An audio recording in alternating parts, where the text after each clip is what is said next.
CFL on CBC, and the road to the Grey Cup runs through Toronto. Today, the Montreal Alouettes meet the Toronto Argonauts in the rematch of their back-to-back series. The winner gets second place, and this was the scene outside the Skydome today as Kim Mitchell played to a big throng of young fans as the Argos expect one of their biggest crowds of the season today. Good afternoon, I'm Mark Lee, along with big Chris Walby. And Chris, a week ago, the Alouettes had designs on first place in the East, but with one more loss to the Argos, they're looking at third. Well, they have still an outside chance of getting first place, but for them to have any chance of getting a home field in a playoff or second place, they've got to come out today, be strong and focused. It's a critical game. Let's look at game one of this back-to-back series last week on Thanksgiving in Montreal. The Alouette defense losing 3 veterans. Tom Europe injured. Make it 3. Doug Kraft goes down on the corner. The Alouettes saying that forced them to play with backups in a zone defense, and Kerwin Bell had a field day. Well, he's a smart quarterback. He's a leader. He knows what's going to happen right there. He takes advantage of it. He takes what they give him. Does a great job of throwing last week for 4 touchdowns, 404.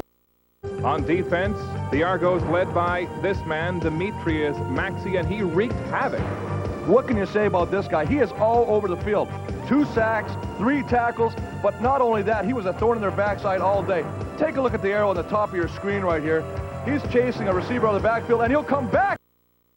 You want to be successful running the ball, you better take care of him. And Michael Souls will have his hands full today, trying to take on Maxey with the pass block. He can't take him on high. No, he's got to change it up right now. He tried to take him up high, ended up on his backside a couple times. He's going to have to change it up. We all know Mike Pringle's going to carry the ball. He is the workhorse for this team. He carried it 17 times last week. Expect him to carry it a whole lot more today for them to be successful. Big running game. Look at that, 127 yards, 11th straight game. Got 1 catch last week for 7 yards. That's not good enough for this team. Right now, when you rely so much on the run, you get out of rhythm with your quarterback and your receivers. They've got to get back in rhythm early. Tracy Ham was a knee injury and an ankle injury, and we'll see how he fares today. How about your game notes? Well, big time. I mean, for Montreal on offense, we talked about this balanced attack. We know you're going to run the ball, but you're going to have to get your passing game in early. On defense, stop the yards after the catch. You know Mitchell's going to get his balls, but don't let him break one for a big play like he did last week. For Toronto on offense, be patient. What I mean by that is Kerwin Bell is taking what Montreal is giving him, and that is what's giving their offense so much success. On defense, you want to force Montreal to throw the football because right now they're having trouble throwing the football. Geez, you're pumped up. We're just moments to kick off. On the sidelines today, Caroline Corey, and she had a chance to talk with the coaches in the pregame. Yes, Mark, I'm here in the Argos locker room where the guys have just left for their pregame warm-up. And you know what? What we have here today really, Mark, are 2 teams that are the antithesis of each other. One likes to run, that being the Alouettes because they have Mike Pringle. The other likes to pass, that being the Argonauts because they have Kerwin Bell. Both of the coaches here today come from defensive backgrounds, Dave Ritchie and Don Matthews. But if you ask them what they'd rather defend against, the run or the pass, they'll tell you very different things. I felt that if we could force a running team to pass, they would be playing left-handed. So our job always will be to stop the run and make them. That's for second place, and this was the touching scene earlier today as, boy, this is touching. Argo cornerback Donald Smith presented Norm Casola's father. Norm Casola, of course, dying of cancer on September 20th. A hard 3-year battle, Chris, with the disease, and it's been a tough time for this family, and we got a lot of support from this football team. Real tough, and I mean, you know, our thoughts and prayers are with the family right now. We understand they're going through a tremendous amount, but really like to acknowledge the Argonauts for doing something special, and I think that this is what he'd like. Norm would like this, and he's got a pin we're going to show a little later in the broadcast of. We're going to raise some money for the Canadian Cancer Society, and I think that's just a great thing. The Alouettes won the toss and have elected to receive. Bigos, with the unusual face mask, will kick off for Toronto. Haskins is back to receive, along with Matt Cody, and Cody isn't given much room as he comes down with the ball just across his own 30 and is stacked up immediately at the 35-yard line. Well, Montreal's going to have to, there's Tracy Ham leading the offense out in the field, and they're going to have to get success early today. They can't afford to get behind the 8 ball. Here's that big offensive line. Neil Ford, who had a touch of the flu, was questionable for today, is going to play. Just shows you the type of guy he is. Great offensive line right now. The receivers and running backs. The big game is going to be have to had by Michael Scholes. We talked about him earlier. He's going to have to open some big holes, lead blocking for Mike Pringle. Neil Ford has not missed a single game in 5 seasons in the CFL. Here's Ham rolling to his left with time, looking deep downfield. Oh, in and out of the hands. Matt Cody, who had that big 50-yard catch to open the game last week, then fumbled it away. Well, nice job of getting outside, a little bootleg action. He's got Cody coming across the field, does a nice job of getting it. Cody's got to... Well, first pass of the game. Now, you know what's happening, Mark? What I like is last week, the Montreal defense kept him in the lineup, or kept him in the game, as you say, for most of the game. Toronto's offensive line did a really, really good job against these guys last week. Jude St. John, you don't hear a lot about him, but he's in the middle, quietly becoming a leader on this team. Tony Smith, we're told just before this game started, had an elbow problem and has been scratched. Andre Batson will take his place in the lineup. So Smith was supposed to cover for Pinball Clemens, who's out with a calf injury. There's the first completion of the game to Daryl Mitchell, and a first down on a 20-yard gain. Well, we talked about the thing that kills defenses, and not just the Montreal Alouettes. It's the fact that Daryl Mitchell just does it. What his favorite pattern is just coming across the middle. You can see him right now. A little stutter step, read it, come across, makes a nice reception right here, but it's what he does after he catches the football that hurts most teams. He turns it up and gets an extra 20, 25 yards running. Great acceleration, great burst after the catch. Crossing pattern has been Mitchell's bread and butter, setting the record last week for most catches in a season. Now he's at 133 and counting. First down, Bell across the middle to Daryl Mitchell again, and he's got it. Brian Clark with the tackle in the linebacking core for Montreal. Well, Montreal's going to have their work cut out for him. We talked about Doug Peterson. He's a guy, 2 sacks. He's going to be a thorn in their backside all day. Might be the Canadian of the year. Tracy Gravely, steady all the time. Leading tackler, Brian Clark and Stephen Reed in the middle there. And, of course, the rookie, William Loftus, getting his first start ever at safety in place of Tom Europe. We'll expect to look to see what happens right there. Kerwin Bell tries to take advantage of him today. Dave Loftus, the young rookie from the University of Manitoba, making the tackle on. Well, right now, it doesn't look like they can do much running game. You know what you might see, and I would expect we'll probably see, is a little shovel pass with Mitchell. He's done that a couple times, a la pinball. But I think right now, when you got 6 receivers in the game, it just spreads the Montreal defense out really wide, gets a lot of man-on-man coverage. It actually forces Montreal to play man. This could turn into a track meet when the Argos are on offense. I'm talking to Kerwin. He just wants them to play man. The Argos, third down and about the length of a football here with the ball spotted at the Montreal 25-yard line. Nobody in the backfield. 3 receivers left and right as Bell sneaks easily for the first down. Nice job of Kerwin to get his feet moving. Initially stopped. Good job by both lines, stalemating. A quarterback then, it's up to him to get that yard, and he actually fights and keeps his legs driving to get that first down. First down. Bell saying that he prefers to face a man-to-man pass defense. The Alouettes showing a fair bit of zone last week, especially when they lost those 3 starting defensive backs. Forces the quarterback to be more patient. That's something that Bell has had to work on. Often he gets impatient. In the shotgun, steps up, releases the ball to Paul Masadi. Masadi diving, loses the ball, and it just gets out of bounds across the first down stripe and inside the Montreal 15-yard line. Tracy Gravely, who's playing this game with the flu, making the tackle. Well, we talked about the space. Take a look at this. You can see all over here. You got 4 to 5 guys dropping back in his zone right now, trying to get it. He fights off the pressure. Kerwin Bell finds Masadi. Masadi does what he does best. Gets to the sideline. Nice first down. Masadi, the Argos' all-time leading receiver, breaking Darrell K. Smith's mark last week, finishing that game with a career total of 8,200. Like Montreal 14. The handoff, Dwayne Dimitrition subbing at the running back position for this injury-riddled Argo backfield. And it looks like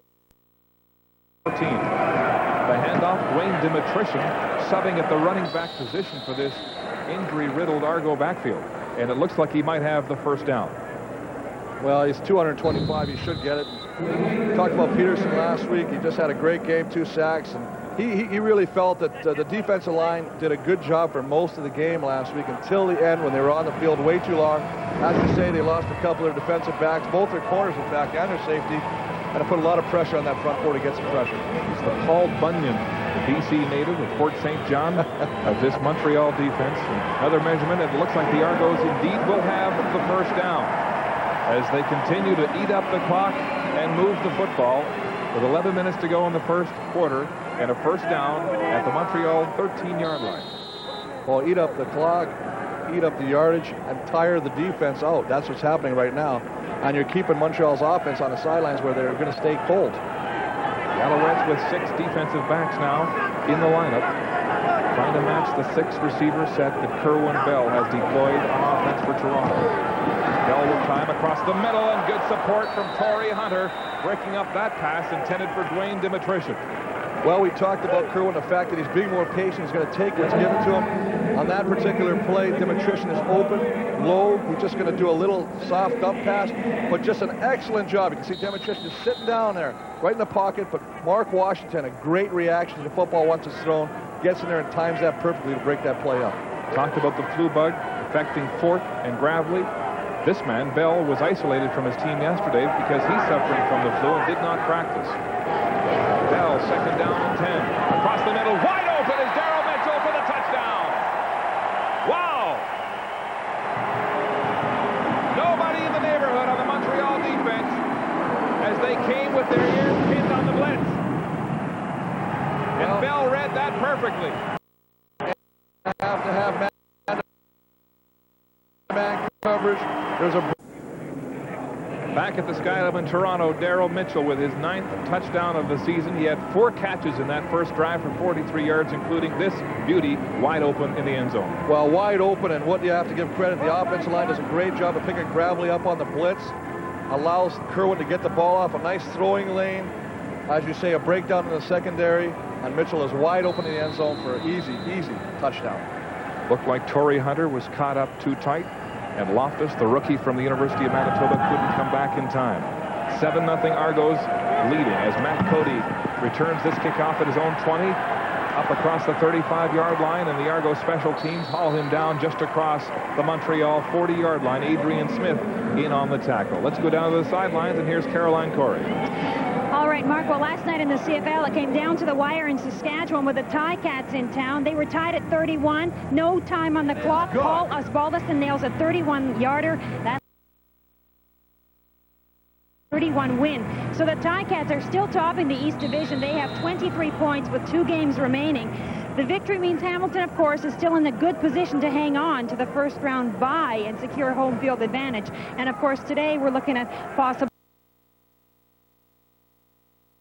second-place team here between Montreal and Toronto.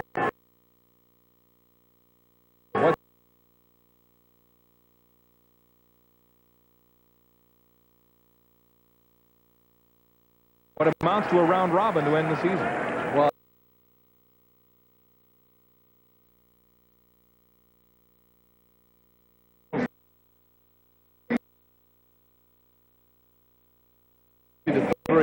so for them to come back, play the kind of football they did, they knew that if they had lost that game yesterday, that it was going to be wide open and Montreal would be barking at their heels. So that gives them a little bit of breathing room for the last 2 games. Tracy Ham was listed as an iffy starter for this game. Hurt his knee in week 6, injured his ankle in week 13, has not passed for more than 50% completion in his last 3 games, but right there, he's on the mark for Chris Armstrong. Well, they have to get this combination work. These guys have been successful for a number of years, back with Baltimore, everywhere they played together. Just a nice job. Watch Chris Armstrong. He comes in, and what he does, he just cuts it in the middle, reads it. There's an opening right there to pass, exactly where it should be. He catches it in, pulls it up, and that's something that Montreal has to do often and early to have any success, is get that passing game going, even though we haven't seen Mike really take off with the football yet. Balance, that's what the Alouettes are looking for here today. A 16-yard gain on that hookup with Armstrong. Now the give to Pringle. Around the right side and nowhere to go as he twists and turns inside the grip of Demetrius Maxey. Maxey plays, he's been all year playing the defensive tackle position. I really feel that he is much better suited at defensive end. He is a force out there, and as you say, what happens a lot of times is he will be the guy that is responsible for meeting the lead blocker. This time, Michael Souls defeats the block and comes down with the tackle. After the loss to Saskatchewan 2 weeks ago, he held an impromptu speech in the Argo locker room trying to rev up the Argos. His hand is high over the hands of Chris Armstrong across the middle with double coverage. Yeah, he tried to go, as you say, double coverage with Chris Armstrong.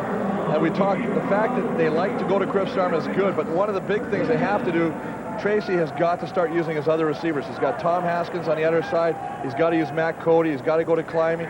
Use all your weapons. Don't just get focused in on one guy because they can start cheating to that guy. Chris Armstrong, the Alouettes' leading receiver and the only Alouette in the top 20 in receiving in the CFL, as Terry Baker stands across his own 50 to about the 48-yard line. This punt averaging 46.3 yards, third in the CFL. And he angles a beautiful sky hook into the corner. But it will sail across the goal line.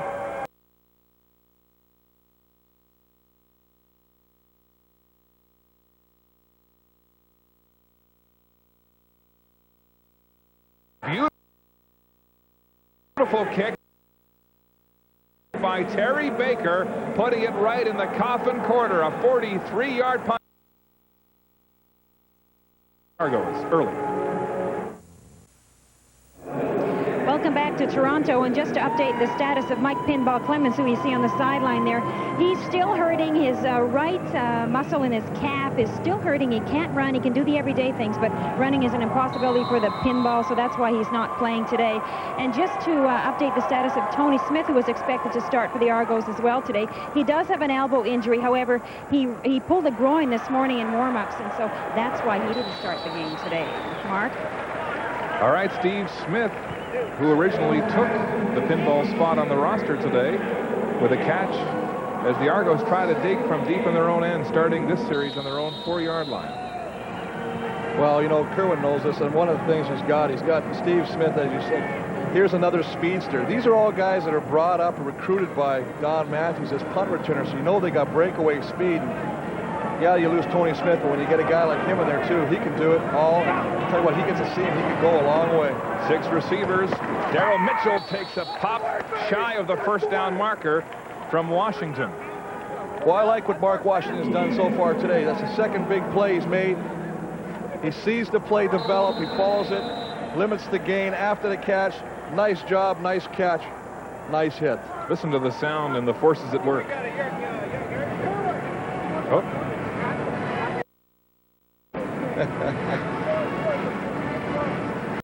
On the play, but it looks like they'll be at least a yard and a half short. Oh, maybe a yard. Look where the first down marker is, though. So they're a little less than a yard short. And Noel Prefontaine has come into the game for his first punt. Big average, 47.3. Own 35-yard line. Makes a good move and gets across the 50 to about the 52-yard line before Brendan Rogers brings him down. And so decent field position, although there is a flag on the play. 61-yard hoof by Prefontaine and a 15-yard return by Thomas Haskins. Well, they're talking about it. I think they're going to get Giddings. He's working against newcomer Glenn Young.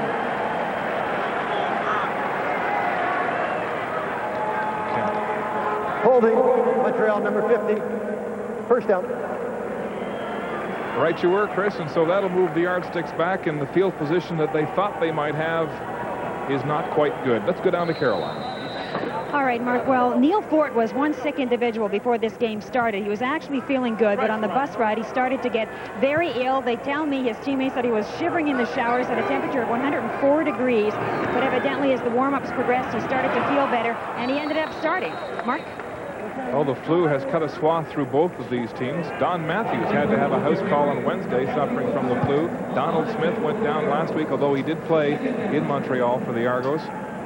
This man has not missed a game in 4 seasons in the CFL. He is an Iron Man on that Montreal offensive line as the Alouettes face a 2nd and 2-yard situation after that 8-yard run by Pringle.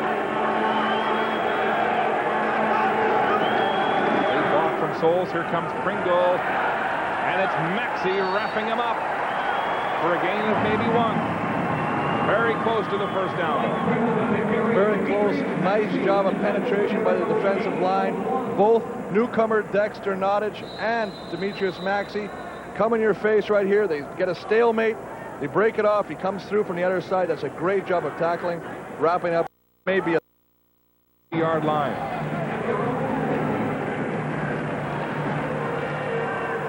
Maxey, who had quite a battle last week with Mike Pringle, pulls around the reg.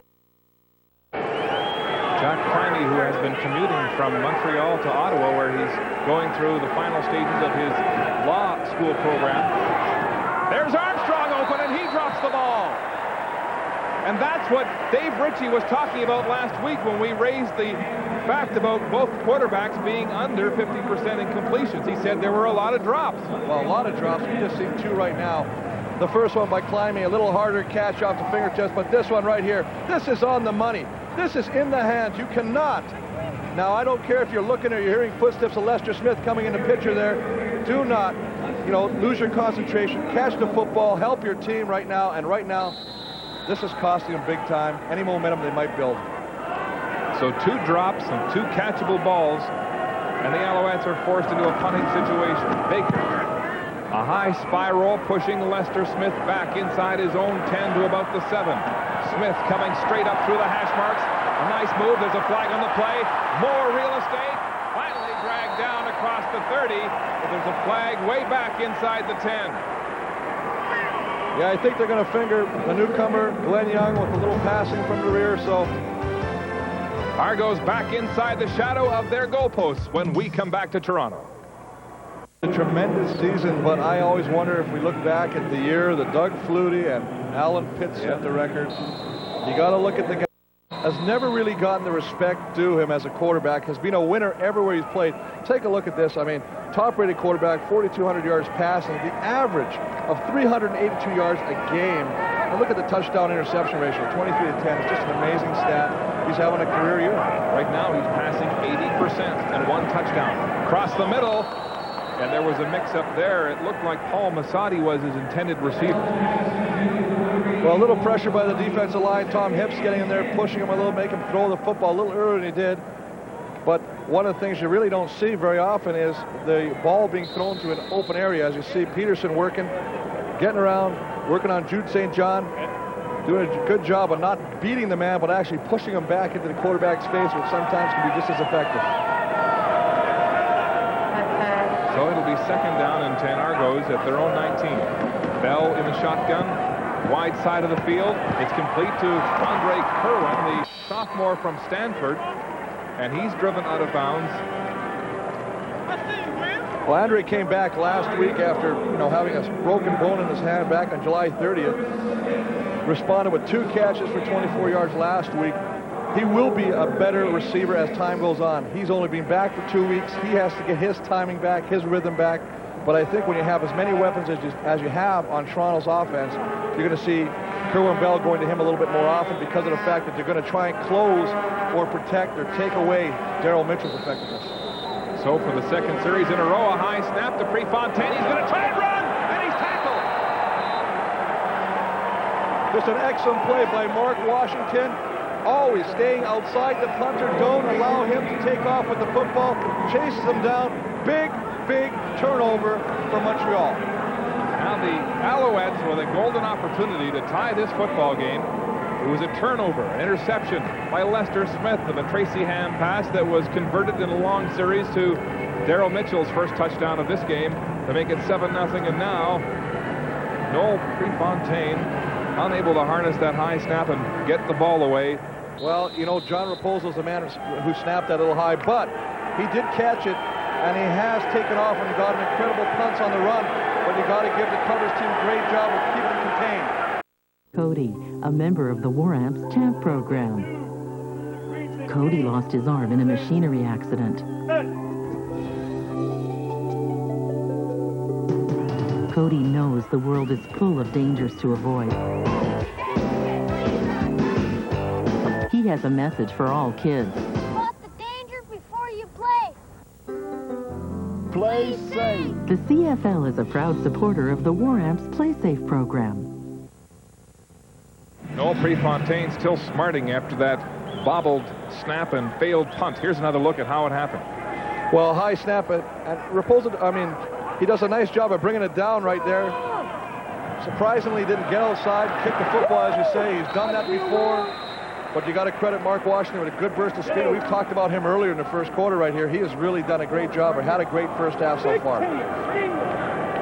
Indeed, it looked like he had time to get the punt away if it weren't for that great pursuit from the outside from Mark Washington. And Mac Cody is limping on the Alouette sideline.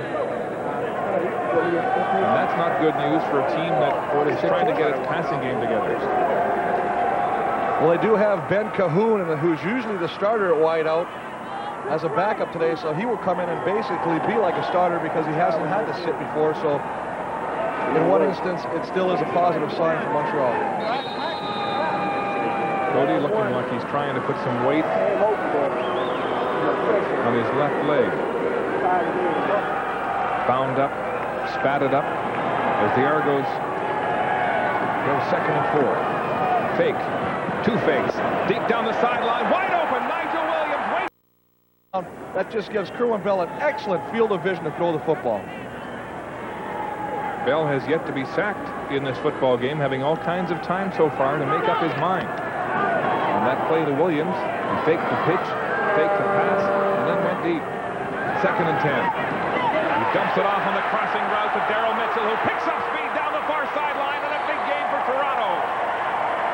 Out of bounds at the Montreal 35. A 29-yard gain on that hookup from Bell to Daryl Mitchell. Well, when you are getting caught and you're sitting in a zone and you're not playing man protection right here, and you run a crossing pattern, what's going to happen now? You can see Baron Miles gets caught up there. It is in a trail position. And once Daryl Mitchell gets his hands on the football, it is a foot race, and you can see that Baron Miles is not going to win that one. The crossing pattern, and it looked like a pick, too, as we look at the pursuit of Payton. Gets a shot on Bell, but he's a big man at 6'3", 210. First down, Argos, threatening again, deep, and nobody there. Well, one of the things he has talked about as the quarter ends is the fact that you can do so many option plays, change your routes. As he expected Paul Mazzotti to go deep on that play, Paul stayed back. Incompletion, but they're going to work that out in the second quarter. The second quarter kickoff when we come back.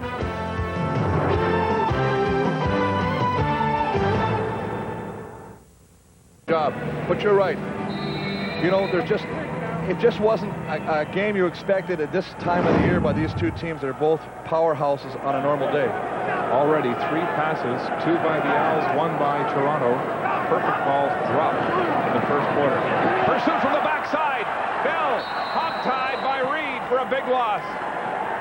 One of the ways you're going to disrupt this offense is you've got to bring a blitz. What they do is they bring Stephon Reed from the outside. He's not blocked. He's not touched.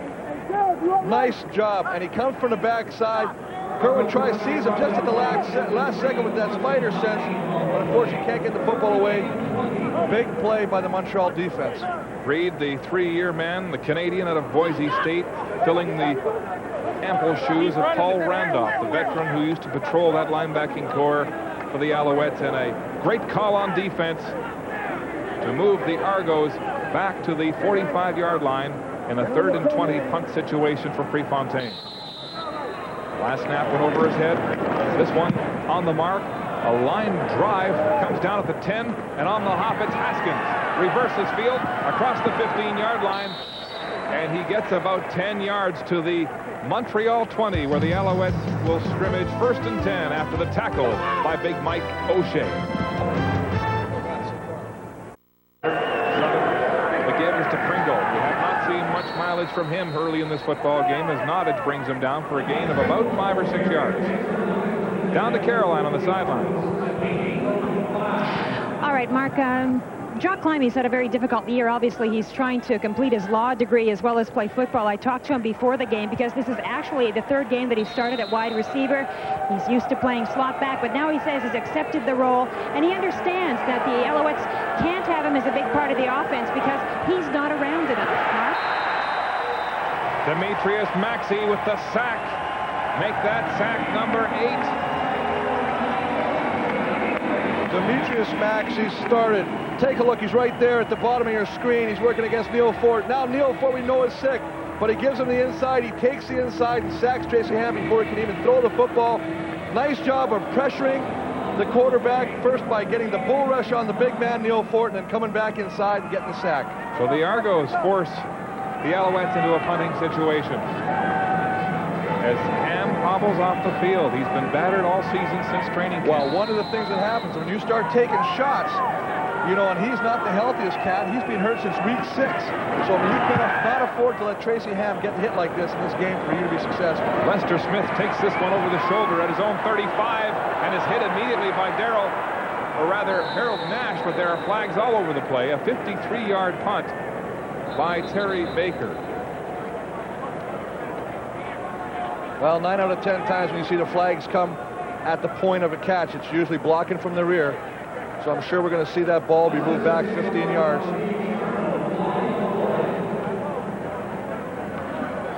Number 6, Toronto League of Block. First down.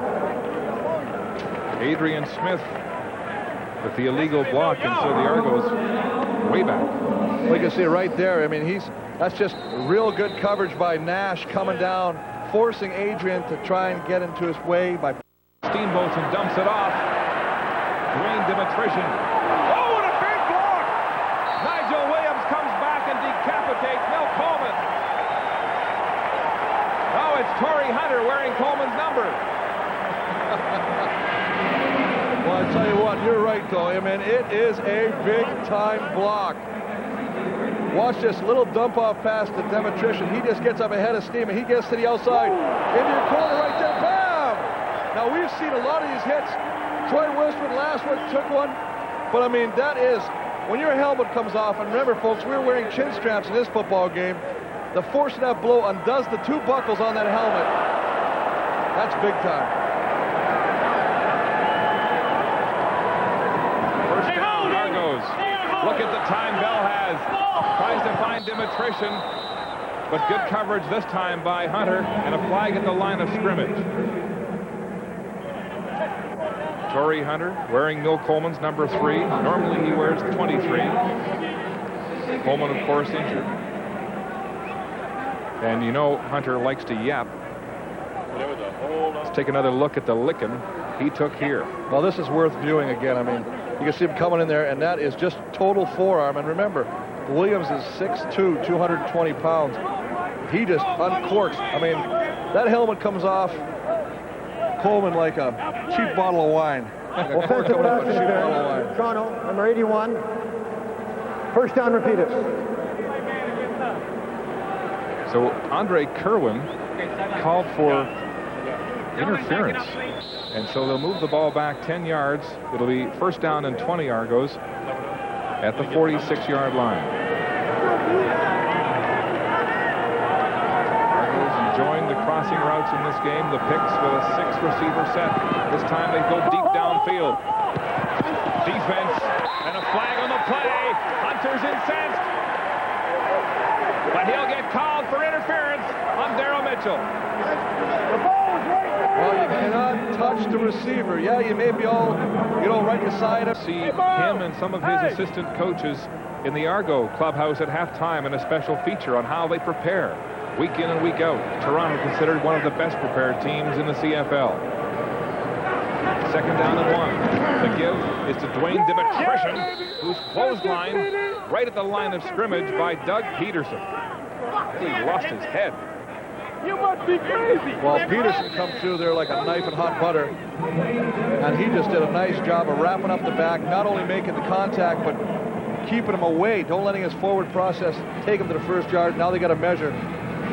But that's a nice job of getting off the ball, especially when you don't know the snap count. The offensive linemen know the snap count. So that's just a game of anticipation by Peterson, and he plays that perfectly. So Dwayne Dimitrition, who gets the handoff here, is the ace back. And there you see the hog tie by Peterson, and then Ryan Clark piles on. There's got to be 1,000 pounds on it. They'll always tell you, you got to protect the inside on special yardage. Always protect the inside out. That play, he just snipes inside of the rookie. Jason Hansen makes the play. Argos will gamble. Third down and about 1.5 feet to go. The ball just across the Montreal 45. 10:16 to go in the first half. 7-3. Argos in front of Montreal. Dimitrition stays in the backfield. Takes the handoff off tackle, stumbles. And this will be close. Hayden in on the tackle along with Peterson and Swift-Birch. Real nice job of stringing it outside. They tried to fake like they were going to go up the middle and bounce it to the outside, hoping to catch all the Montreal defenders inside the box, the tackle box that is. But a good job of limiting the gain, and now they got to measure, and this is where it comes down to the actual spot by the referee. And this is close. Ken Lasrick has to get on his knees. No! The Alouettes hold the Argos. They will give up the ball on downs as Kerwin Bell pleads his case. But Dwayne Dimitrition is stuffed in the second quarter. Play action now. Ham across the middle, and it's low. Again, the intended receiver, Chris Armstrong. Smith breaking that one up. Let's go down to Caroline on the sidelines. Okay. Well, it's sometimes it's okay, Mark. All right, Caroline. 2nd and 10, Ham with time. Out of the pocket. Right at the line of scrimmage, and there's a flag on the play as it's complete to Jock Climby, but it looks like he stepped across the line of scrimmage when he threw the pass. Well, he definitely did. I mean, if you're a guy like Tracy Ham, you can either take off with the football or throw the football, but you can't take off over the line and throw the football. What else can go wrong? Well, Matt Cody is... Montreal, number 8, over the line of scrimmage. 2nd down, repeated. There's the call. Matt Cody is limping back. He ran a deep route. Well, he has all things to do. Now, he can make a decision to run or throw. Unfortunately, he's so focused on the receivers or somebody coming open that he doesn't see the yardstick. Steps across the line of scrimmage, throws the football, and that's all for naught as it comes back and makes it 2nd and 20. Cody stays in the game at receiver, but he has an injured leg and was limping back after running that last route. 2nd down and 20. Montreal. Ham down the middle. It's complete to Climby at the first down line. He gets up and is hauled down by Mike O'Shea. A big 2nd and 20 conversion for Montreal. Well, he likes the middle of his field. If it's not Armstrong coming into the middle, it's Climby. Take a look at Climby. Climby's going to go right down the middle, find an opening, wide open. You can see Mike O'Shea's in his drop, but the ball is perfectly thrown just ahead of him, where only Jock Climby can catch the football. He hangs on to it. They move the chains. Caroline was commenting on how Climby is commuting between Ottawa and Montreal as he attends law school. Awfully tough to concentrate on football as Pringle puts his head down and bull rushes close to another first down. Antonio Bonner goes toe-to-toe and jaws with him on that one. I'll tell you what, you better be talking there, buddy, because I tell you what, he ran over him. This is a nice job of the backside guard and tackle. Versatile, great hook job. O'Keke gets in front of him, and Pringle runs over Antonius Bonner for an extra 2 yards. Watch as he gets his shoulders down. Wow. This is a steam engine. The nutcracker Pringle gets it again. First down and more. What a move! Pringle is in open field. Still on his feet. Finally staggers at the 15. Adrian Smith tripping him up. Well, he gets a save. Well, Michael Souls, take a look at Michael Souls. Let's watch him as he comes through here. Nice job of getting the linebacker out of the way. Makes Lester Smith, as we said, sits on tight sometimes. Pringle makes a miss, and it's a race. And I tell you what, he is charged. The line is charged. They know this is their favorite play. Back to Pringle again. Off tackle to the 5.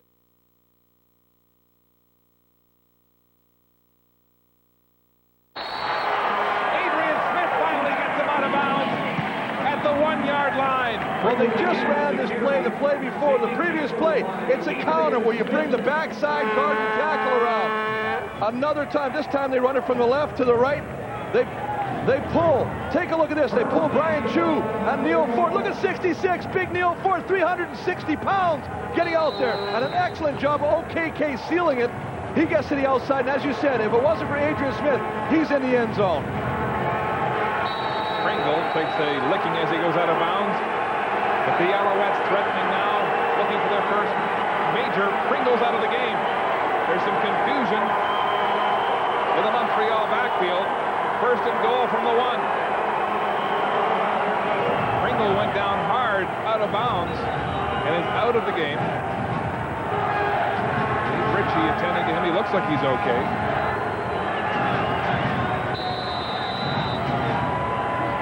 Well, this is a smart call. You're down in the red zone. You do not want to make a mistake that can turn the tide. This is just smart. I mean, Mike Pringle, 2 big runs. Here in the air for 5 yards. Bam! A lot of times when you land like this, now this turf is not like the carpet in your living room. This is hard. This is like painted concrete. Now he falls on his tailbone right here, and you take too many of those things, you'll be sitting, you'll have a hard time sitting on a plane. And you can see it looks like he was winded on that one. The only thing softer than the carpet here, of course, now opens 8 rushes for 73 yards. That's more like it after a rather inauspicious first quarter. He only had 4 carries in the first quarter. Now we talked about the fact that you got to throw the football, but listen to the guy. Haskins in the backfield replacing Pringle. Souls in the fullback block position. He'll follow Souls. Haskins takes 1 tackle and is finally stacked up. There were 4 or 5 Argos who sniffed that one out, but Kelly Wiltshire was the first one to make contact. Well, just an off-tackle play. They're just going to fake it, just go to the left side of the ball, just going to come back. He's going to make it look like he's going to hold on to the ball, try and keep a little confusion out there. But a nice job of Kelly Wiltshire coming in there, making the tackle, slowing him down. Enough for Demetrius Maxey, who's been all over the field again today, fighting off his block to wrap him up and keep him out of the end zone. Pringle back in the game, but the Alouettes lose a yard. Second and goal from the 2. The crowd now trying to distract Tracy Ham as he barks the cadence. The handoff. Pringle, touchdown! Right through the heart of the Argo defense. And the Alouettes move in front. Big lift for this offense, moving the football like they did, getting back to what is really successful, the counter play, and then, as you say, on the touchdown, running it right up the core of the Toronto defense. Take a look at this. That is just great blocking. Pierre Vercheval, the center, clearing a lane for Pringle to run right through there. Lester Smith is the last guy back. He doesn't make the play, and as you say, Pringle is in the end zone. Pringle's 7th touchdown on the ground this season. And with the point after from Terry Baker, it's the Alouettes in front by 3. Montreal 10, Toronto 7, with just under 6 minutes to go in the opening half of the rematch in Toronto.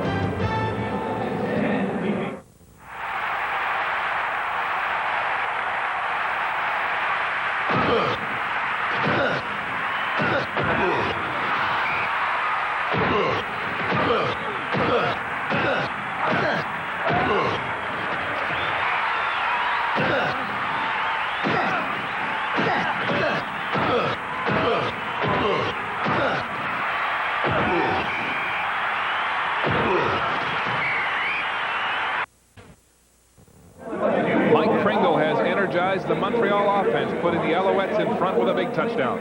Well, take a look. Sutherland, Vercheval, and OKK. Watch these guys on those 2 linemen. Double team, opening it out. OKK pushes Nottage back. He scores with the defensive lineman, and we used to say that if you can score with the defensive lineman, your back should get in the end zone. Excellent job of the offensive line, pushing them back, Pringle getting a touchdown. The Alouettes turning to the ground game. Their passing attack has been anemic, with Ham completing just 2 of 9 attempts so far for 39 yards. Baker to kick off. Steve Smith is back and has it at the 15-yard line of Toronto. And ahead of Steve Smith can move. Oh, and a great tackle by Andre Bolduc, tripping him up with a shoestring just across the 30-yard line. Well, as you say, Bolduc doesn't make that play. Steve Smith is going for a long way.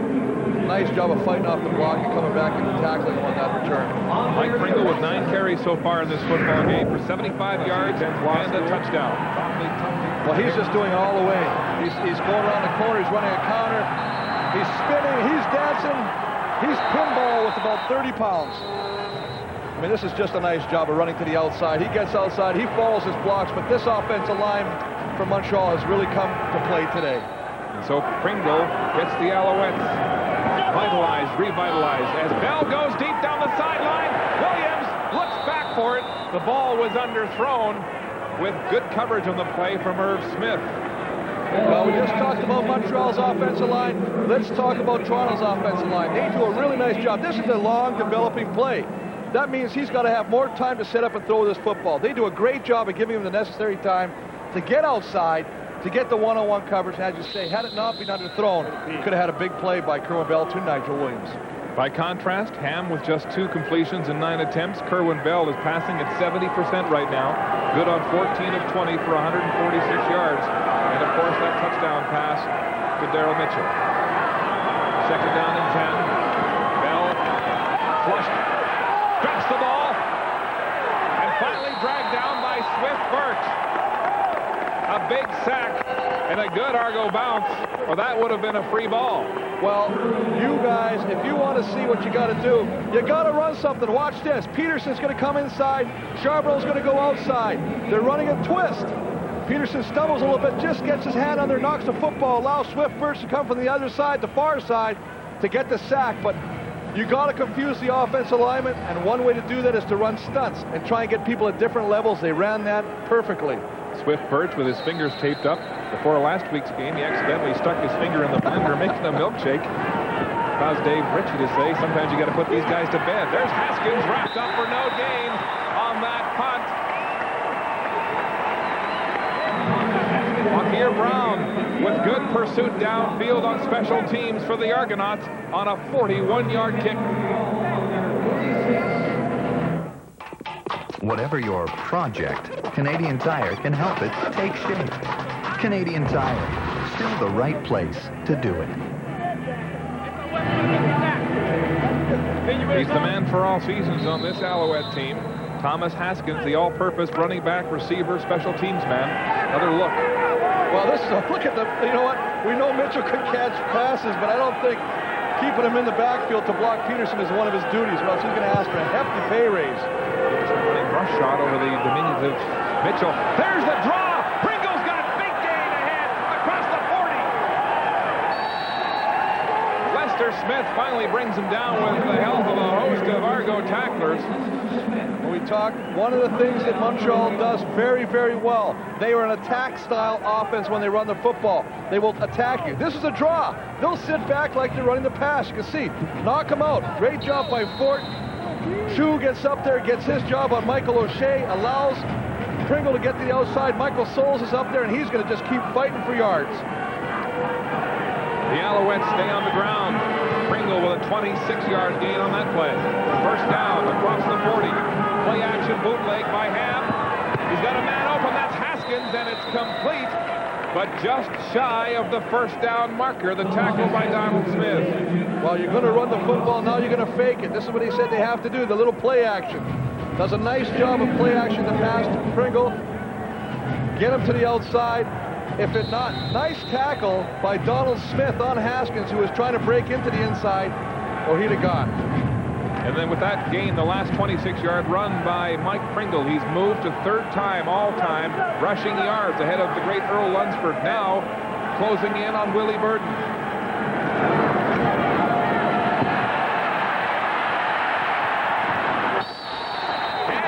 Scrambling for a first down as Wiltshire finally gets him out of bounds. Well, that looked like a broken play right from the beginning. It looked like Tirecraft on the road for 30 years. The tackle in the middle linebacker spot. Well, what he does is he goes 100 miles an hour. Looked like he was gouged and maybe had his face mask pulled hard on that one.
He thinks he's beautiful anyway.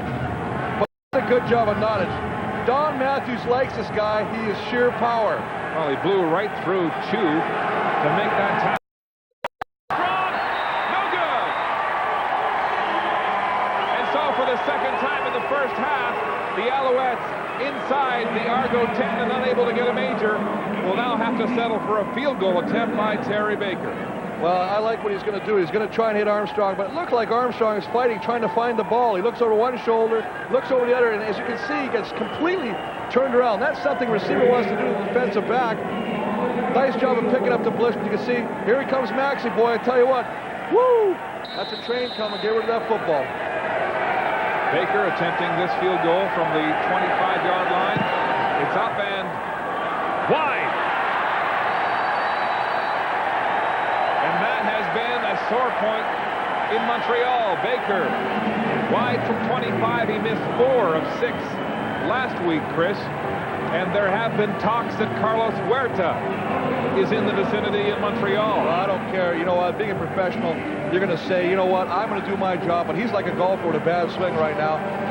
Dave Richard did say that he was 15 for 15 practicing yesterday. Felt he had worked the kicks out, but there's nothing like kicking under pressure in a game. And as you say, he misses that one just wide to the right. He knows that if he doesn't start picking this game up, there's somebody else going to be in his job.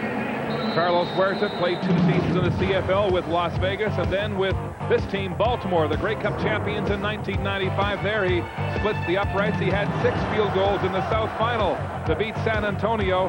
He is accurate. And Alouette management said to have talked with him already. And there's Bell getting sacked by the sack leader of the Alouettes, Alfred Payton, and he's slow to get up. Look at these chin straps on his nose.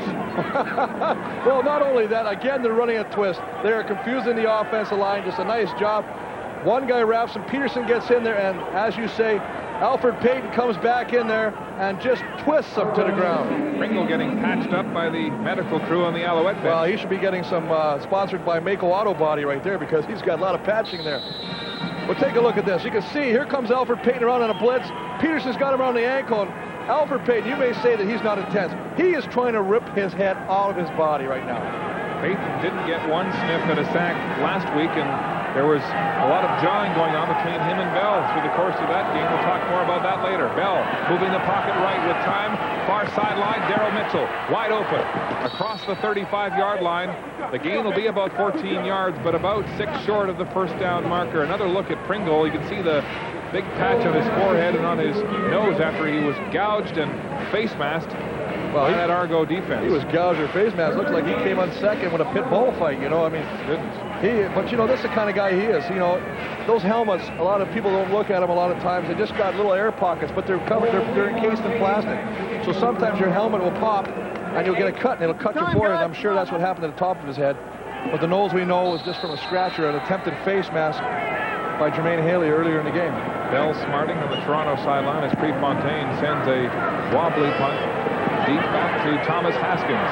Haskins across the 35, and there's a flag on the play. Adrian Smith, the first man down for the Argos on that 40-yard punt by Noel Prefontaine.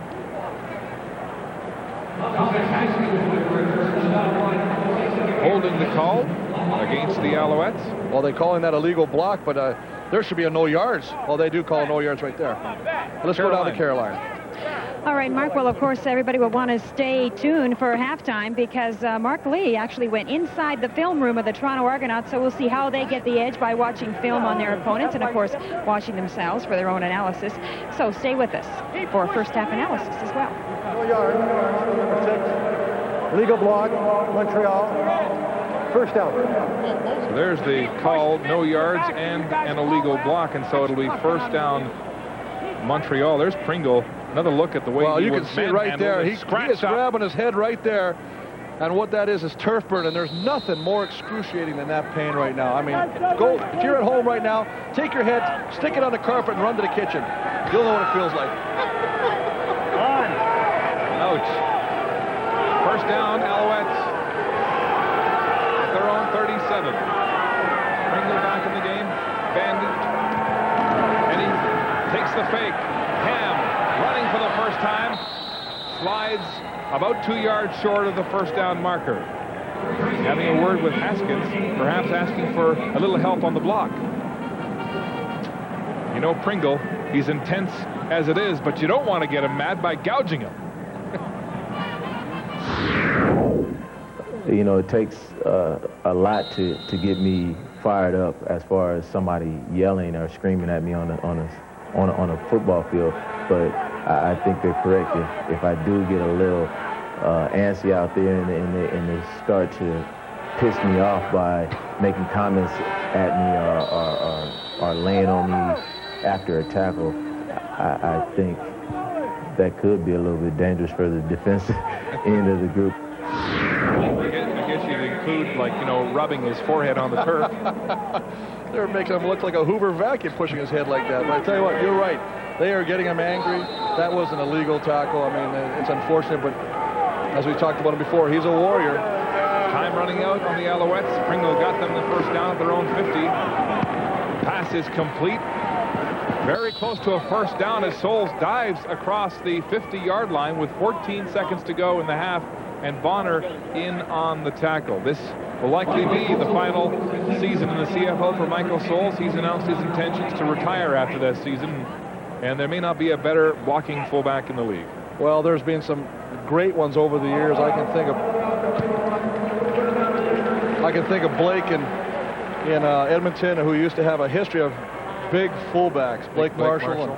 And he definitely fits the mold. He's a guy that doesn't get to carry the ball a whole lot. Unsung hero, lead block, but he's just the sixth offensive line out there is what he is. Talk about a team man coming into this game with only 8 carries for 40 yards. Most of his work delivered blocking for Pringle, who gets the ball on this play and gets nowhere. Back to the line of scrimmage, maybe on the 1st and 15 situation with only 9 seconds to go in the half. Maxey, the tackle. Well, what they've done this quarter is they've really controlled the football and the time of possession, keeping Toronto's offense on the sidelines.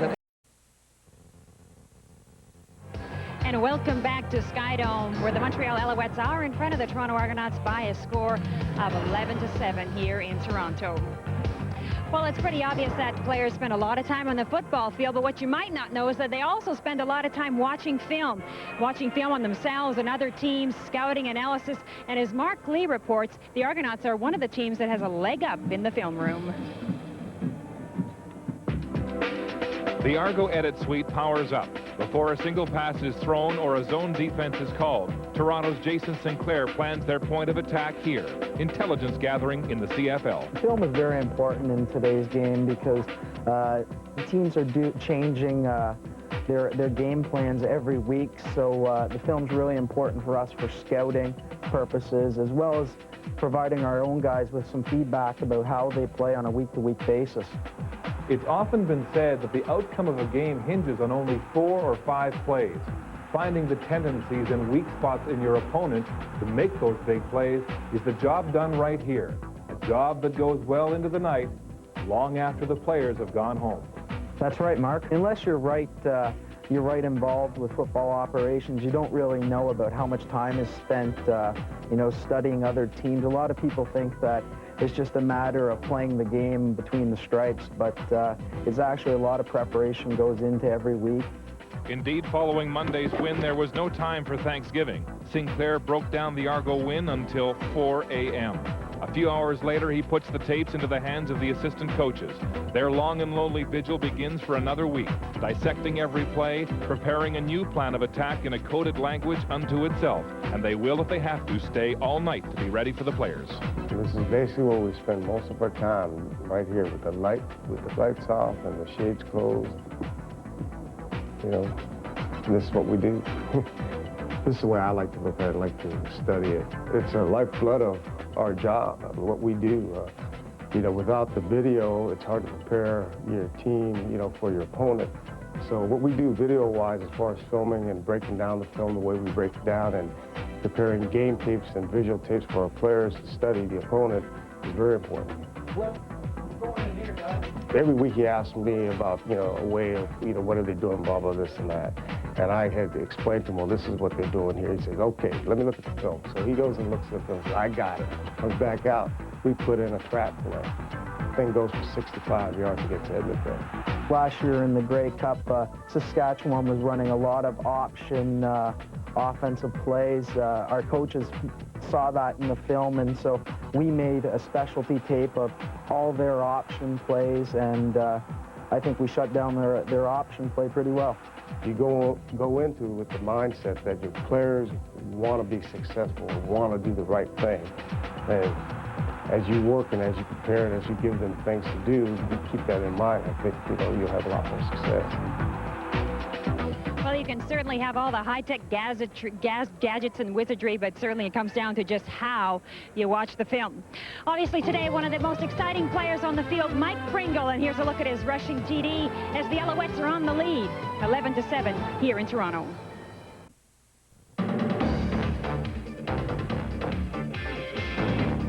Welcome to Pro Tips.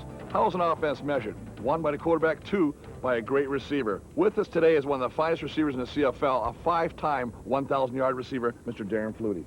Thanks, Chris. Well, one of the toughest things you have to face being a receiver is getting off press or jam coverage. It's even tougher against a guy like Orlando Steinhauer.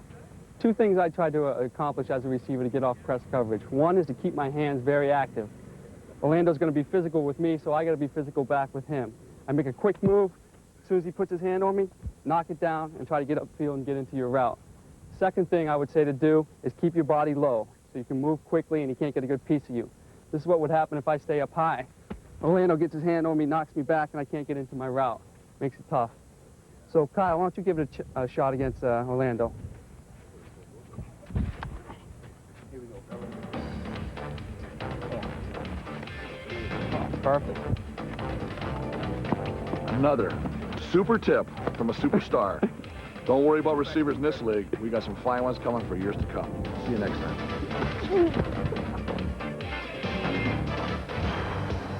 At the Skydome at the half, it's Montreal in front of Toronto by 4 points, but it could be a whole lot more. It could have been had the Alouettes made good on 2 excellent scoring opportunities, twice inside the 10, came away with a field goal and a wide field goal for a single. Well, I mean, even the one that's really going to hurt them, and it's not hurting them yet, is the fact is, will that missed field goal come back to haunt them? I know there's a lot of pressure on Terry Baker right now. He's going to have to start making the opportunities count every time he gets a chance. Turnovers hurt Montreal last week, and they smarted from that this week. An interception by Smith led to this scoring pass to Daryl Mitchell from Kerwin Bell to make it 7-0 in the first quarter, Toronto, and he was wide open. Well, that was nice, and they started with 6 receivers, but here's what Montreal finally gets back to what they do best, that's run the football. The offensive line just pushes the defense back. Pringle goes in here. And if you want to wake up this guy, this is not the way to do it. You can see he's grabbing his head. They are rubbing his head in the turf right now. They have just made an angry man angrier. A mugging on Pringle, but he came back, got patched up, was back on the football field, has a total of 110 yards so far on 14 carries. That's his 13th game this season of more than 100 yards. Well, the biggest thing is, yes, they do. And what they do when Pringle runs the ball is they control the clock. And that's what they did the second quarter, excuse me. And for them to be successful in the second half, they got to continue dominating the time. And it was Pringle who rejuvenated that Montreal offense, because look at the quarterback comparisons. Right now, Kerwin Bell having a great first half, 159 yards, 15 of 21. But look at Ham, again, under 50% as he has been for the last 3 games. Well, that's the big thing. But again, it's not the passing, it's the running game. And that's what's going to count, and that's what's going to determine the game, the second half. So let's look for some more excitement, some more big hits in a couple minutes. All right, coming up.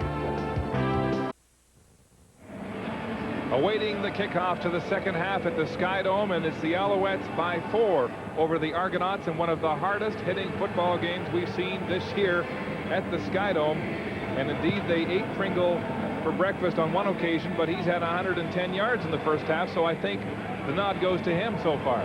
Well, the biggest thing that happened in the second quarter, obviously you can see the yards rushing, 122 yards to 11. But the time of possession, which was greatly in Toronto's favor the first quarter, has jumped out to Montreal's favor right now, as they had it for 9 minutes in the second quarter. That's the story. The Alouettes relying on this man on the ground, Mike Pringle. 110 yards so far as he gets psyched for the second half. The Argonauts, on the other hand, without Pinball Clemens, without Tony Smith, a late scratch with an elbow injury, relying on the air game as they pump up the airbags the inflatable airbags inside the helmet of Mike Pringle as he gets set for more collisions. And anytime they put more air in the helmet means you're going to start using that helmet as a battering ram. So look out, Toronto. Terry Baker with the kick. Bounces over the head of Steve Smith to the goal line. Turns. And now with some blocking, looks to the far sideline. Gets a crack. Smith makes good on what looked like a tough situation. Hensey Charles driving Smith out of bounds at about the 30-yard line. Well, fighting words in the Skydome today. Here's Caroline with the Montreal coach. All right, Dave Ritchie, head coach of the Alouettes, is with me now. Dave, shaky first quarter, tremendous second quarter, keeping the Argos offense off the field. What are you telling your troops for the second half? Well, I just hope they start to protect Pringle now. I never saw a cheaper shot in my whole life, and it's half his head is cut off from all across his head and his nose. Probably the cheapest shot I've ever seen. He's having a great game anyway. I think he's so mad right now. We'll just keep putting the ball in his stomach, and I hope he gets 500 yards. Good luck the rest of the way, Dave. Back to the booth. Dave Ritchie incensed over the mugging that Mike Pringle took in the second quarter. That interview taped just before the kickoff here at the Skydome. Well, when you see your star player getting treated like that, again, there was no penalty on the play. It was an illegal face mask. We know that. Major foul, roughing the passer. Montreal, number 90. Well, it looks First like down, Toronto. Alouette temper still flaring as Bell is roughed up here on that shot from Swift Birch. I don't know. I mean, it was a nudge. You know what? I'll be honest with you. Quarterbacks, I know that a lot of people say they should wear skirts, but in all honesty, Swift kind of pushes him there. But you know what? There's no call for Swift to hit him. He should back off, not even touch him. Don't take a chance on taking a penalty and hurting your team. That's a stupid penalty. Maybe they should have issued a yellow card a la soccer. Second down, Argos. Bell complete to Masani. Lots of room before he's forced out of bounds. Again, the Alouettes in zone defense, and when that happens, Kerwin goes underneath to the soft spot. Well, you can see he's got some shots on him too. His helmet's cracked his nose a few times, but you know he's another one of these guys that's a worry. But I just hope that Montreal is not too focused on the revenge factor or concentrating on the way Pringle was roughed up and start forgetting their assignments. They got 30 minutes of football to play here, and they can't keep breaking down and allowing Mazzotti in that case to come so wide open. You wouldn't venture to say there might be a bounty on Bell right now. Reverses his field. Now flush from the pocket. Gets some help. Dumps it off to Nigel Williams. He drops the ball. The Argos think they have it. Well, they do. It bounces around there, hits 2 or 3 shoulder pads, and I believe Nigel Williams is the man that ends up with the football again. He is, in fact. That is a bounce, and this is opportunities you got to take advantage of. Obviously, a little harder to say than to do when that ball bounces. They don't make it round like a soccer ball, so you never know which way that ball is going to bounce. But, it's stripped nicely. Stephon Reed has a chance to make the catch. Should have probably had it. Unfortunately, it bounces back for Montreal right into Toronto's hands. Well, a lucky break for Williams, who had it roll through his hands while he was on the turf. Then he got the rebound. Bell, 18 of 24 so far, 199 yards and a touchdown. And he's marching the Argos here on their first possession of the third quarter. Crowd now rhythmic, chanting. The ball spotted just across the 25 at the Montreal 26-yard line.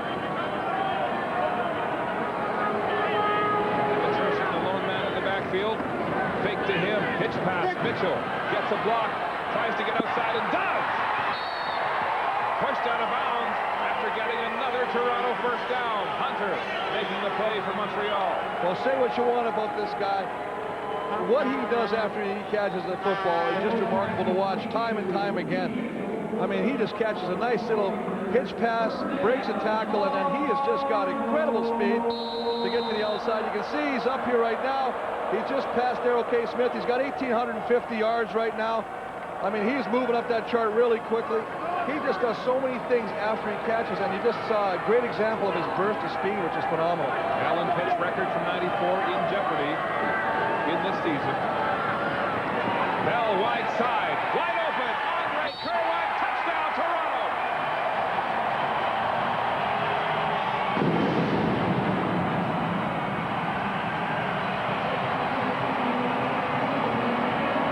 Backside as Bell takes advantage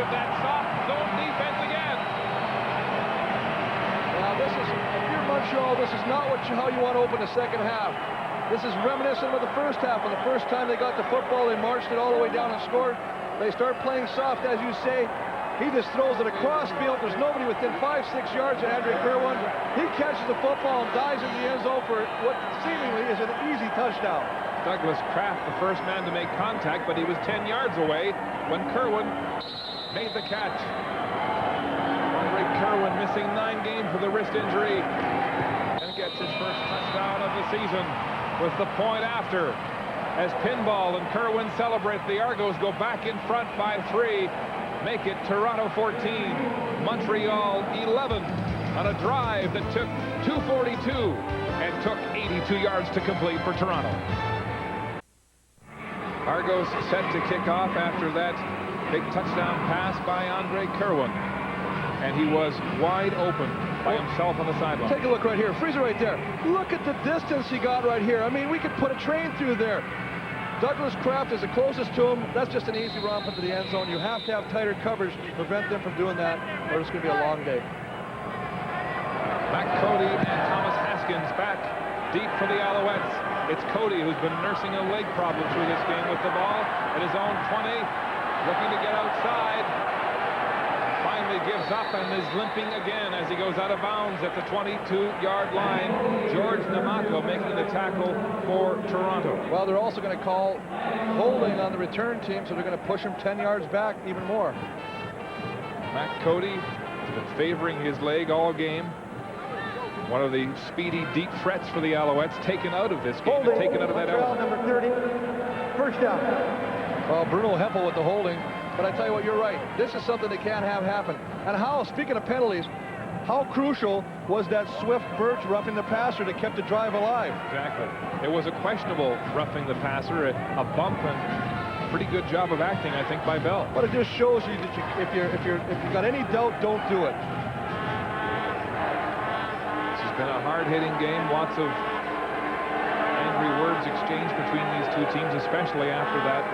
Well, what Dave Ritchie called cheap shot on Mike Pringle, where his head was skidded across the turf and burned by the Argo defenders. Tracy Ham has 4 completions in this game, stays on the ground, giving to Pringle, who is motivated. You don't want to get him mad, as he said in the first half. Demetrius Maxey makes the tackle across the 20-yard line, and the Owls move the sticks. Well, I'll tell you what, the point of attack is so important. But the backside is just as important because you have to cut the backside off. And Michael Souls tries to keep him out. But let's go down to Carolina with an update. All right, just to tell you what's going on with Matt Cody. Actually, the start of the second quarter, the first play, that's when he sprained his ankle. It's been swelling up by the second. He's been in obvious pain. So you talk about playing with pain, and Matt Cody's one of those guys today. 2nd and 2. Alouettes. The handoff outside Pringle. Straight arm. And a nice diving effort across the 25 for a Montreal first down. And the leading Argo tackler, Kelly Wiltshire, makes the grab. Well, take a look. Look, watch Okiki right here. He gets enough of a stalemate with Demetrius Maxey, who eventually comes off. But by that time, Mike Pringle's got the outside and limits his tackling ability to bring him down, gets the first down. Nice job by the big man, Uzumu Okeke. 6'2", 270 pounds, out of Southern Methodist University. First down and 10, Argos. Take Ham across the middle, and again it's behind Chris Armstrong. He can't make the catch, and Ham took a big shot behind the play from Jermaine Haley and Demetrius Maxey, and there is a flag on the play. Well, before the penalty's even called here, Major foul, roughing the passer, Toronto, number 94, first down, Montreal. Well, Todrick McIntosh with the foul.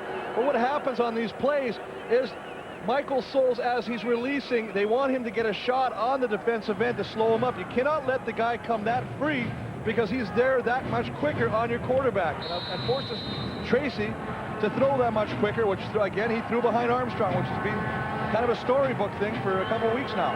Ham was limping after taking that late hit. First down at the Montreal 41. The handoff to Pringle as he sidesteps his blocker, Neil Fort, and on his own gets about 8 yards. Maxey makes the tackle. Well, I tell you what, Big Neil Ford. Now, this is a 360-pound guy. We mentioned this.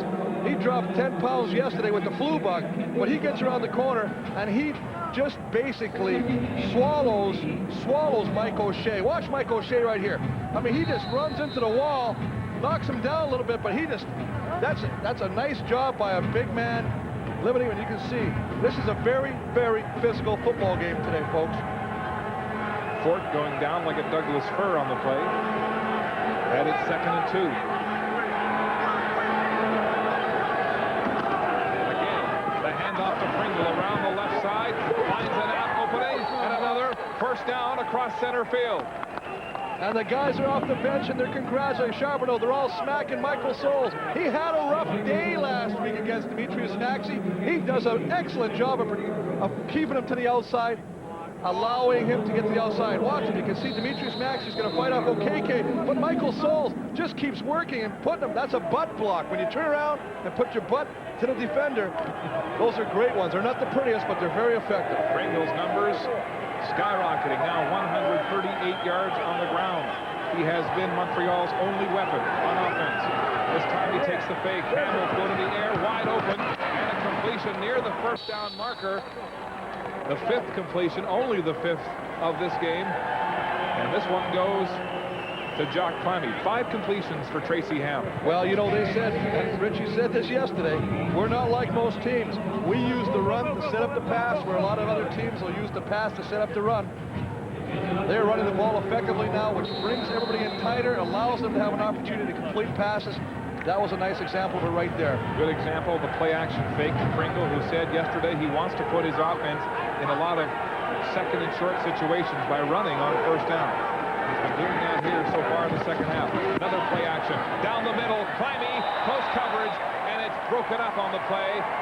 Byron Capers, the defender for Toronto. Well, we've seen Byron Capers do this in the end zone before on Chris Armstrong. He's just going to break it to the goalpost, come down and break it inside. Nice job, as you say, of Byron Capers getting a hand in there, knocking it away just at the last second.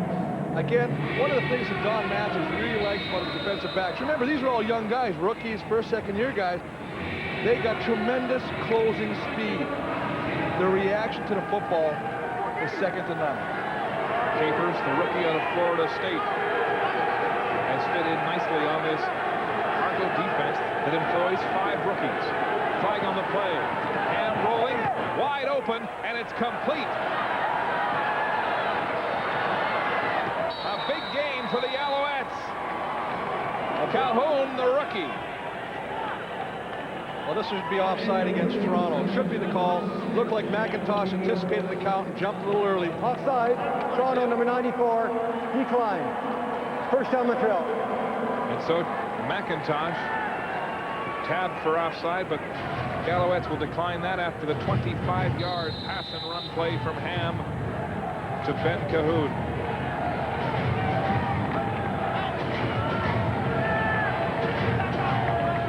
That's 2 on this drive for McIntosh after the roughing the passer. And now Montreal threatens inside the 20. They're in the red zone. Flat pass. Haskins got it to the 5 and dragged down just shy of the goal line. Brown making the tackle on a 15-yard gain. Mark, just a play reminiscent of Toronto. Toronto did this exactly to them with Tony Smith last week. All you're going to do is roll your running back, Haskins in this case, out to the flat, hit him on the run, so he doesn't have to stop and catch the football, and then let him use his speed to race to the end zone. Dave Ritchie matching minds on the sidelines. His men in the booth plotting the plays with a good angle. It's first down. Montreal on the Toronto 2-yard line. Handoff. Pringle with a head of speed. Touchdown.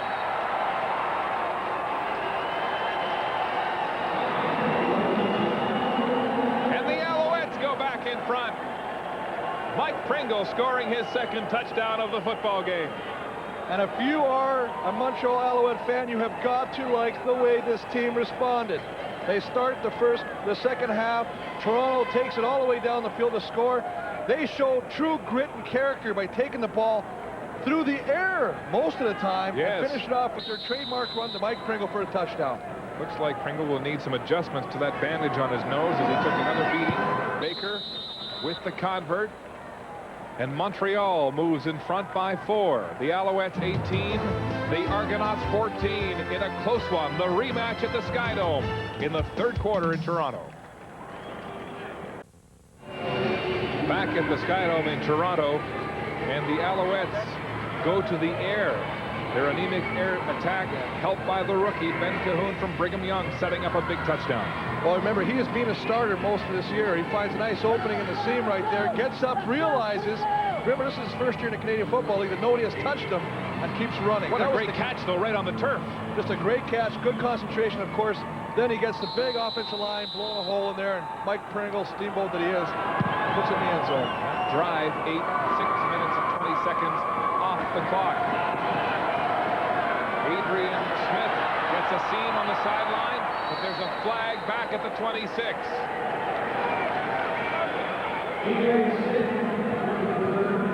And Jeremy O'Day is upset. So is Glenn Young, and there's some pushing and shoving as Nash and Peterson exchange words. Well, there is no love lost between these two teams. They know they'll probably meet in the playoffs somewhere along the road. Now Payton's having a few. The worst thing to do is don't take an objectionable conduct penalty right now. It's great to be angry. It's great to get your emotions up. It's almost like this team has received a wake-up call. Let's go. Glenn Young out of Syracuse University, coming back to this team midway in the season as help on defense. Here's Ken Lazarick sorting out the flag on that return. There's still some confusion. Looks like it's going to go against Montreal. Cut block, Montreal, 0-0. First down, Toronto. Harold Nash, who was blindsided from behind earlier in the first half with a cut block, it looks like on Young. Well, take a look. You can see Young is right up there top. And what does Nash do? You're not allowed to take the knees out of the block. And what he does is he tries to blow up the wedge, as they say. But unfortunately, he doesn't take him up high. Takes Glenn Young's knees, and he got called for a good call by the referee. So Nash's penalty puts the Argos in excellent field position to start this drive. First down across center field at the Montreal 54. Kerwin Bell in the shotgun formation. Pressure. Gets it away. Steve Smith's got it. Pursued and is fumbled. The Alouettes say they've got it. Stefan Reed was in there early. He's got the ball. But the referee will say Smith was down. A break for the Argos. No. He gets the ball ripped out of his arms, Steve Smith. And Steve Smith was with the Argonauts earlier this year.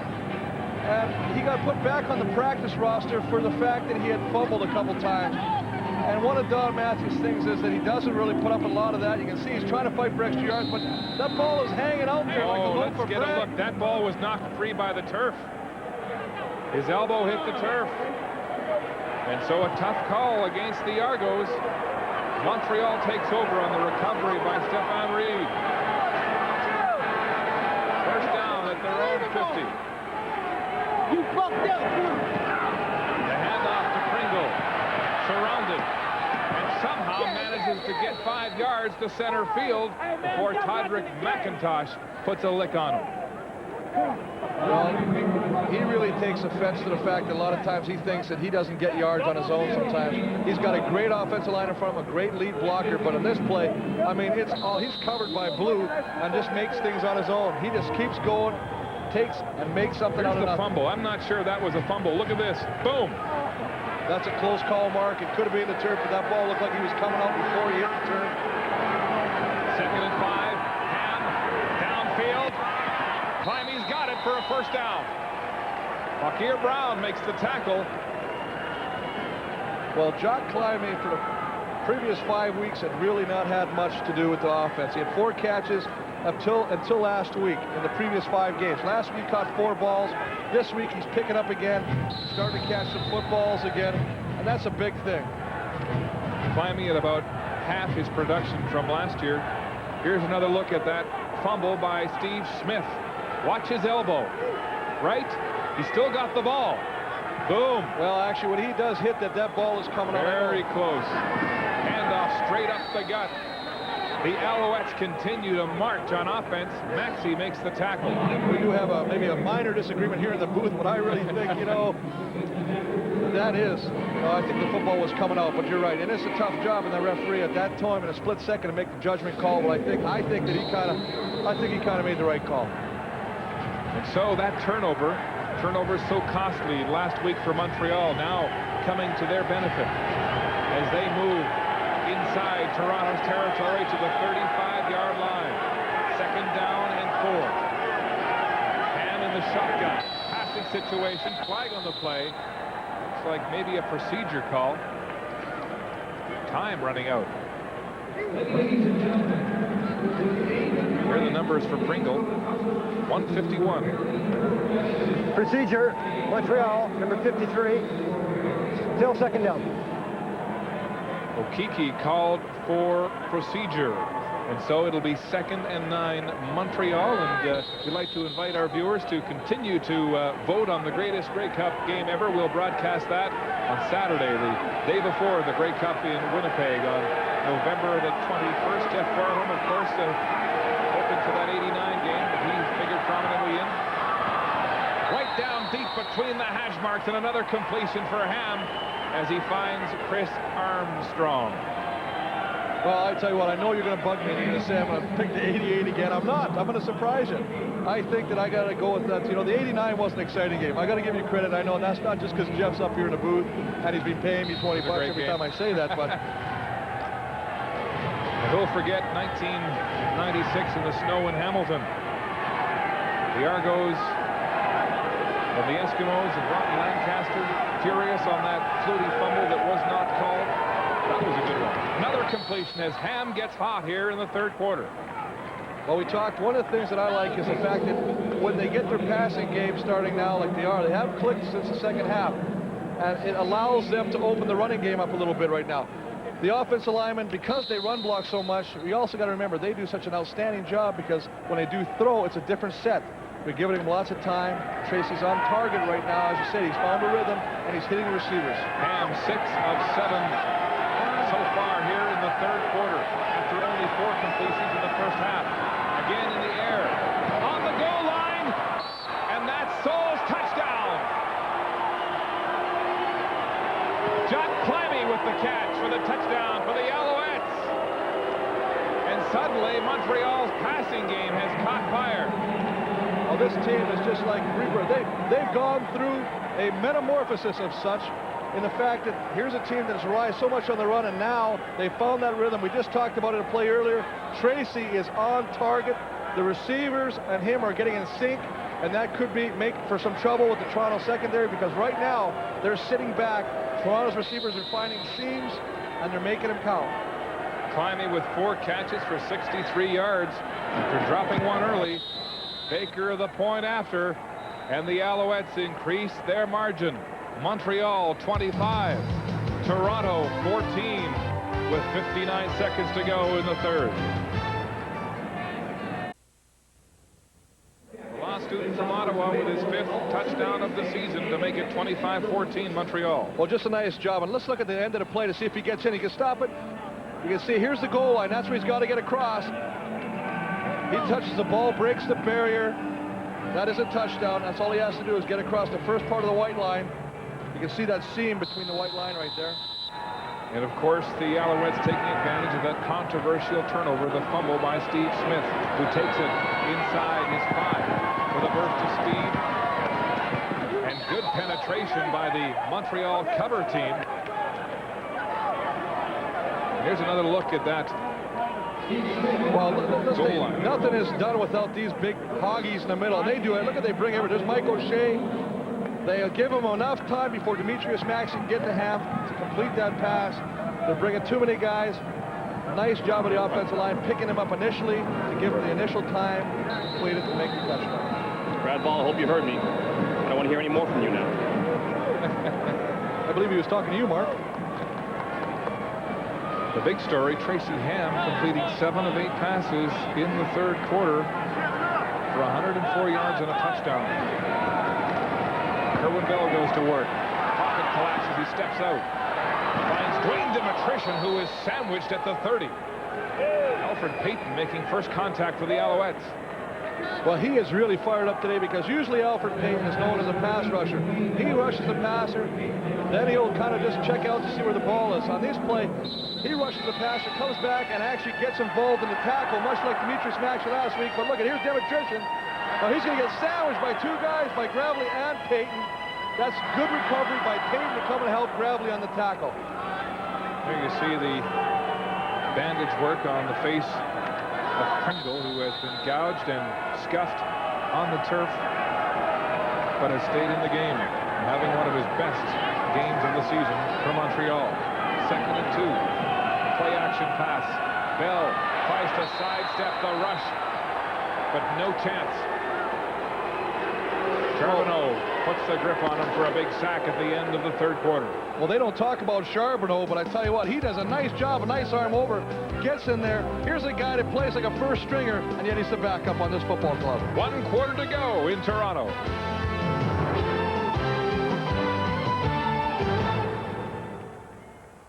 Steve Charbonneau lost his starting job to Tom Hitz to start this season, but he made a big contribution here. Well, they're both starters. Just take a look at this guy right here and this guy right here. That's Swift Birch and Steve Charbonneau. As we run the play, you're going to think, oh, because Swift Birch just gets knocked straight down. But Charbonneau beats Dimitrition. 1 man there, you can see, makes the play. That's a big play by Charbonneau.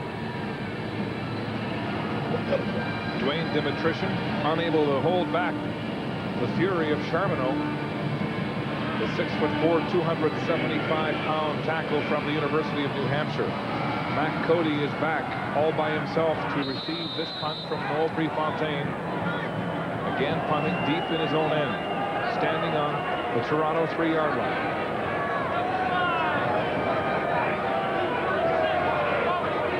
Letting the clock run down. A line drive that puts Cody back to his 35, and he can't hold on to it. Still bobbling it. The ball's loose. Finally, Cody has it, but is dragged down on his own 20-yard line after a 75-yard punt by Prefontaine. What a swing in field position. Well, he just has one of the strongest legs.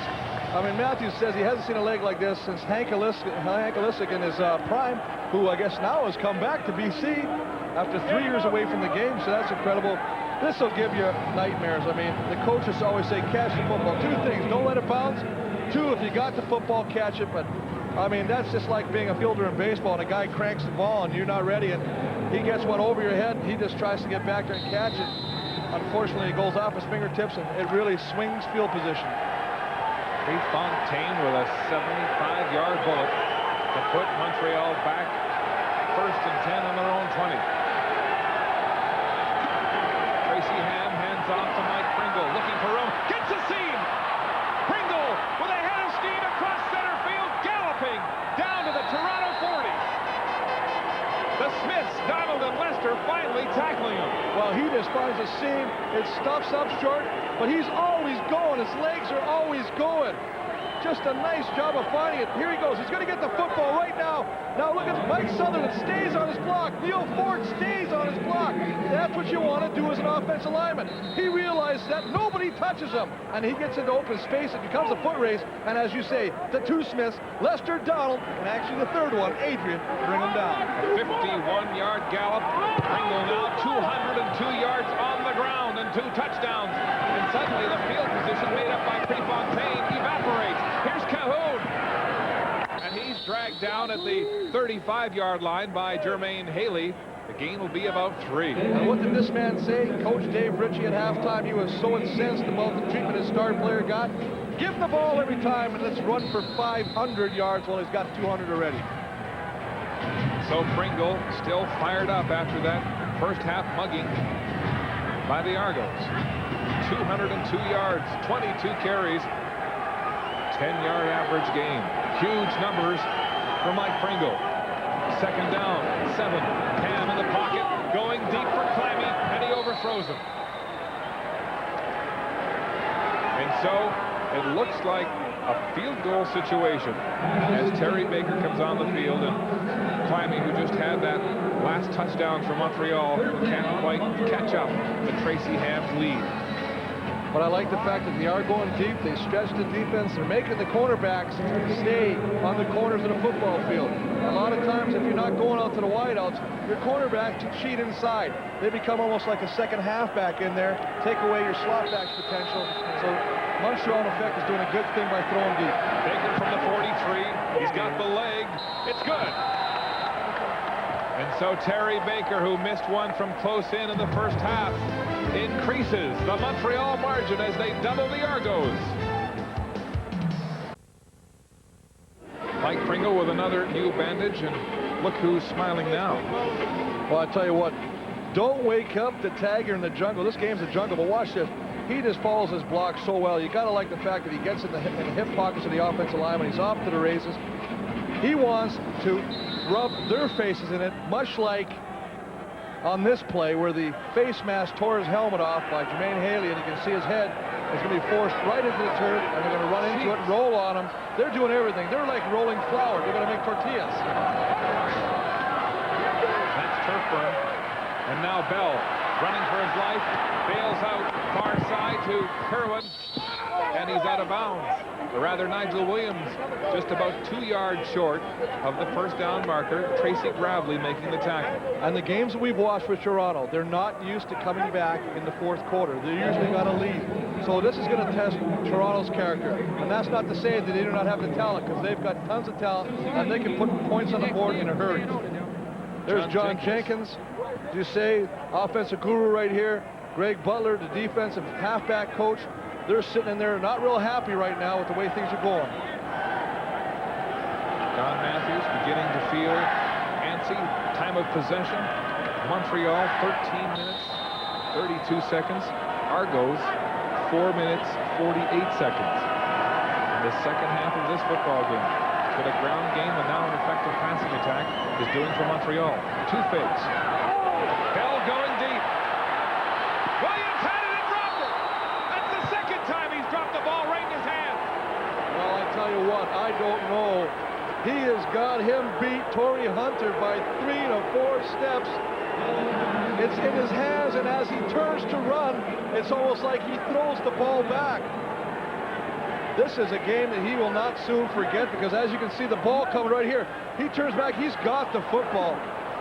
Wow. Nigel Williams, the second time he's had one right in the breadbasket and can't hold on. Well, he's the leading catch per average in the CFL at 19-plus yards. Those two are well over 30 yards apiece. He couldn't hang on to either one of them, and, you know, he needs to get a football in his hands right now for some confidence. And so it'll be third down, Toronto, and about a yard. Ball at the 44-yard line. Prefontaine into punt. Huge blow for the Argos, who trail by 14 with 11:56 to go in the football game. Thomas Haskins is the lone man back to receive this punt from Prefontaine. And he gets another decent punt. Haskins across the 20, and he actually loses 2 yards as Brown makes the tackle, the first man in for the Argos in Toronto. Whatever your project, Canadian Tire can help it take shape.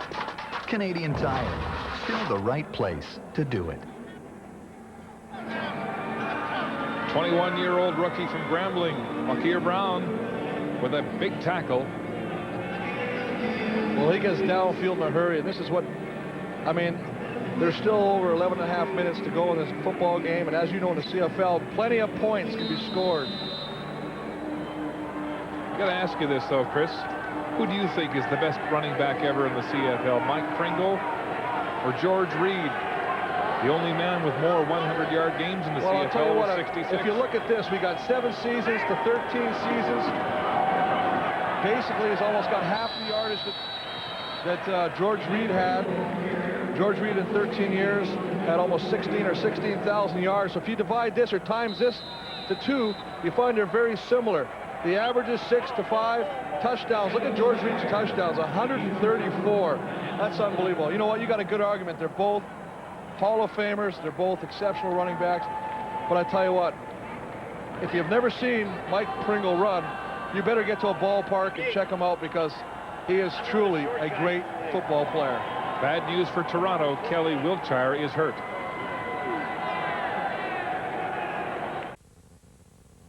There's a good sign for Toronto. Their leading tackler, Kelly Wiltshire, is up and back on the sidelines after suffering what looked like an arm injury on this play. It looked like he got his arm trapped under O'Shea. He did. He got his arm caught. Michael O'Shea, as McIntosh pushed O'Shea, almost like the old, rolling water downfield. Just kind of rolls over, gets it down under his arm. Took the feeling out of it for a player, too, but he's back on his feet now. Eric Johnson is in for Wiltshire. 2nd and 7. Flare pass. Pringle beats off the tackles and will be close to a first down. Lester Smith bringing him down. Mike Pringle, a juggernaut of a football season in 1998. There is the total so far, 19 and 33. He is very close to his own record, 1972. Well, could get it here today. He could get it today. I mean, the way he's running the football and the way he's playing and the way this offensive line as a unit is playing, he just keeps moving up the ladder. He's got 4 of the top 6 seasons ever in the CFL. That's consistency. What a great catch across the middle. Jock Climby pays for it, but hangs on to the ball. Well, I tell you what, if you're talking or if you're wondering if his law studies are affecting his game, there was some talk about it because his production was down. Look at him come across the middle, no fear. Takes a great shot by Lester Smith and hangs onto the football. That's what you need out of a guy who was the leading receiver for this football club last year. As you see, he's over here now. He's catching some air there. He got the wind knocked out of him, but never show the opponent he got to him. But that was a great shot and a great ability to hang on to the football. Climby is down at center field. Whatever your project, Canadian Tire can help it take shape. Canadian Tire, still the right place to do it.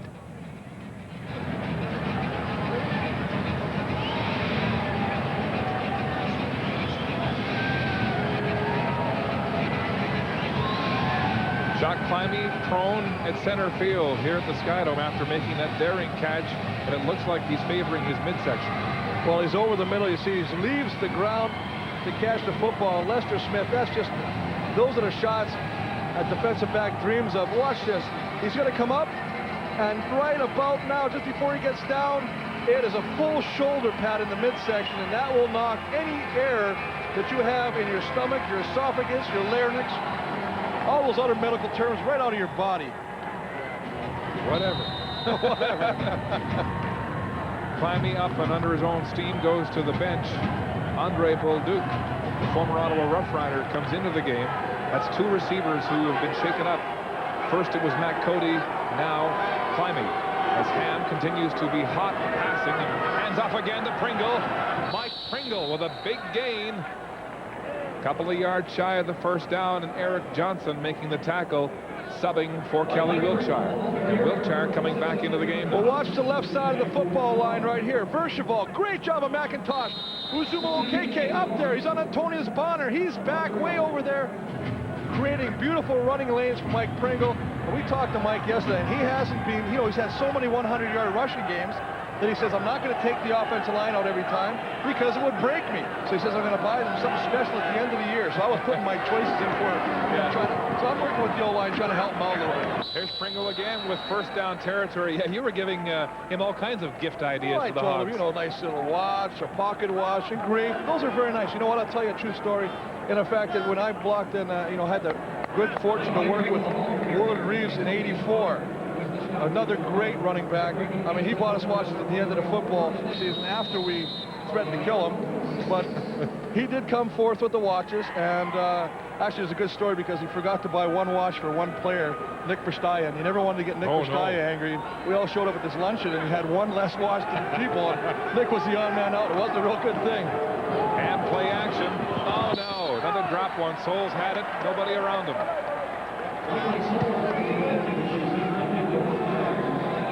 Tracy Ham with a great second half, now passing for nearly 70% after having only 4 completions in the first half. That one should have been cut. Well, we've seen a lot of drop balls, and what I like, though, is what they're doing, the play action. We knew we'd see the play action because they're running the football so effectively right now, and they have the lead. That's a big difference right now because the defense has to respect what you're doing now. Everything's kicked in at the right time. Pringle on the ground. Ham with 134 yards passing in the second half so far. He only had 55 in the first half. 2nd and 10. Time. Dumps it off to Pringle. This time the receiver. Oh, and it's going to be very close to the first down as he's pulled back. It looked like Bonner, the first to make contact. That's a nice open field tackle. Wraps Mike Pringle around the waist and throws him back down. You can see the offensive line, good protection. Only rushing 3. You shouldn't get any pressure when you're only rushing 3, but he just dumps the pass off on a crossing to Mike Pringle. Now, nice wrap. That's a good job of tackling in the open field by Antonius Bonner, who wraps his arm around Mike Pringle's waist and just pulls him down before he gets to the first down.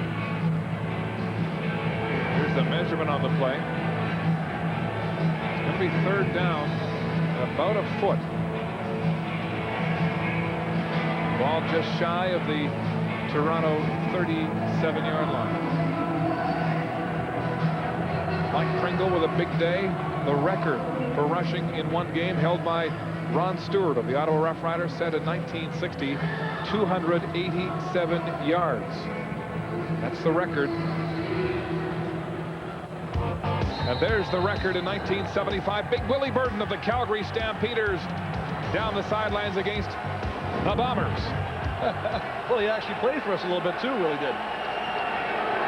Right now, Pringle is about 8 shy of that one. The sneak for Ham, and it looks like he'll have the first down on that gamble. And at this point in time with 7 minutes, they're really using the clock right now. And for Toronto to have any chance of coming back in this football game, their defense has to stop them right now, not give up a score, and allow that offense to get back on the field. Down, Marco. Push down a bit. To show you how dominating Pringle is, he came into this game just under 700 yards ahead of the nearest rival, Kelvin Anderson of the Calgary Stampeders. First down, Montreal. Toronto's 35. Pringle gets the call, hops 1 tackle, and is hit hard after a gain of 4 by Bonner. Well, Bonner seems to have, he might have to put a tackling film together because he's one of the few guys on the Toronto defense that's been able to take Mike Pringle down one-on-one. Just a nice job. Gets the ball, finds the opening, he's running left off tackle, right behind OKK, but another nice job of tackling one-on-one by Antonius Bonner. 2nd down and 6. Time ticking on the clock. 6 minutes, 10 seconds to go. Montreal up by 2 converted touchdowns. Backside pursuit. Ham is complete again. The rookie Cahoon with the catch for another first down. Donald Smith makes the tackle. Tracy Ham is picking apart this Argo secondary. Well, I'll tell you what, there's a lot of talk in Montreal about Baron Miles being the Rookie of the Year candidate, but you gotta like this kid. Here's a kid, he's a rookie out of Brigham Young, Ben Cahoon. He does not play like a rookie.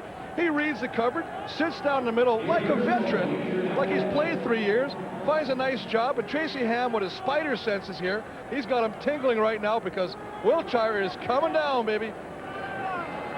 Well, Ham got that one off in the nick of time, but there's an injured Alouette on the play. Montreal up by 14. We'll come back and check on this man's situation.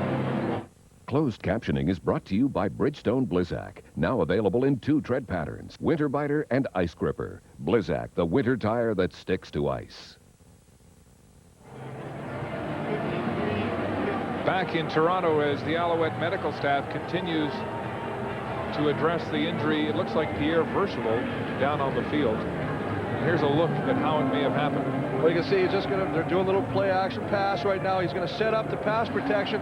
He's right there. Let's watch him right now. Oh, that's what happens. McIntosh comes in the back of his legs. There's no protection. You don't expect that. And that's, I've seen many guys blow their knees when they don't expect something like that and it comes from the backside. We can only hope that's not serious, but let's take another look from this angle right now. And You can see it just coming. McIntosh beats his man. Ford to the inside. Ford actually throws him inside. Unfortunately, throws him right into the back of Vircheville's feet. The 11-year veteran who won back-to-back cups with Toronto is up and may be okay. 33-year-old Pierre Vircheville, an 11-year veteran of the CFL, getting attention from the Alouette team doctor. He managed to walk off the field on his own, but looks like it's the ankle that bore the brunt of that scary-looking injury. Well, that's a big thing, If it's just the ankle, a lot of times you can put tape on it right now and hope it's not fractured or anything like that. But you always hope it's not the knees. Ryan Coughlin is the backup from McGill. The give straight up the gut. Pringle, and all kinds of traffic on that one. Mike O'Shea, the battering ram on the Argo defense. Well, nice job. You know they're going to run the football here. And as you say, Ryan Coughlin gets his chance to play, and he comes right in there at the guard position. He's hunting people down. I mean, he's a guy that's been sitting on a bench. He wants to get his shot at some of these guys right now. Let's take a look at Pringles. He gets the ball right now. His eyes are so focused. He knows where he's going. And one of the things about a good back is he will run over an offensive lineman because he sees where the hole is. He will just go. That's where he's supposed to go. That's where he'll go. 2nd and 5. At the Argo 13, hand goes to the end zone. There's nobody there. The ball intended, it looked like, for Chris Armstrong, but a mix-up in communication. Well, there was definitely a mix-up. Cahoon and Armstrong got all tied up together, and I don't know, that was kind of a dangerous pass in a way because they had 2 receivers and they had 4 defenders there, so you either are going to thread the needle or you could be looking at a potential turnover. And so a field goal situation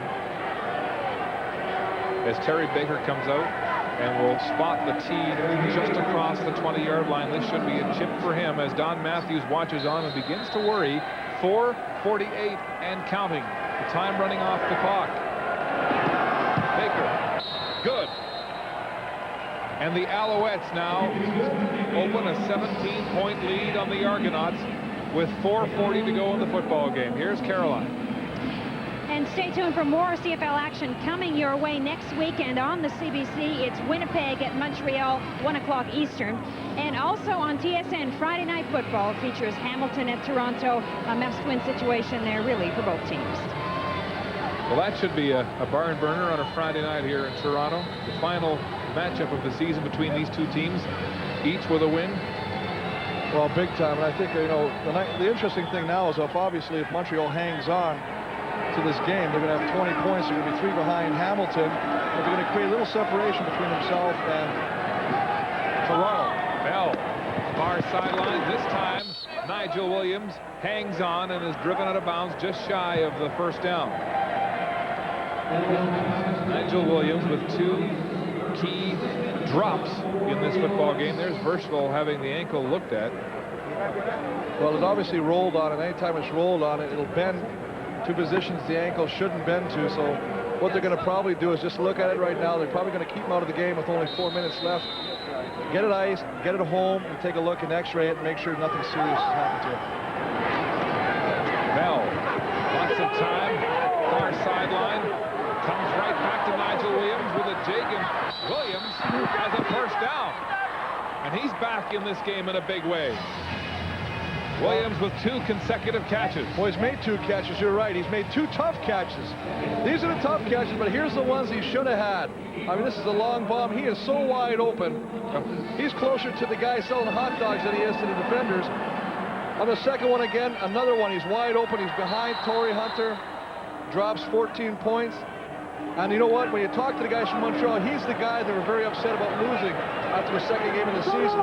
They really felt that he would be a prime-time player, and he really is. Both of those bombs could have gone for touchdowns as Peterson sacks Kerwin Bell at center field. Big loss on the play, maybe as much as 9 yards. Well, just a superb effort by the front 4 on Montreal.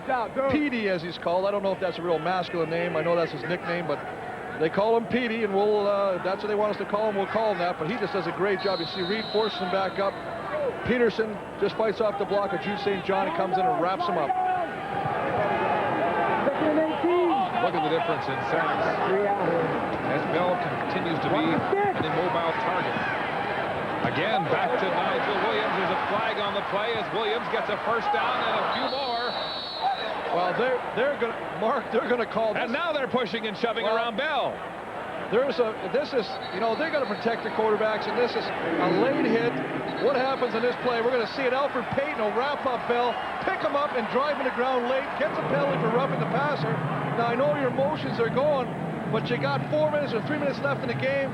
You know there's some bad blood between these two people right now. They might have to separate the buses or the locker rooms even farther, because this could escalate somewhere else. Well, last week, Payton and Bell were having some friendly talks.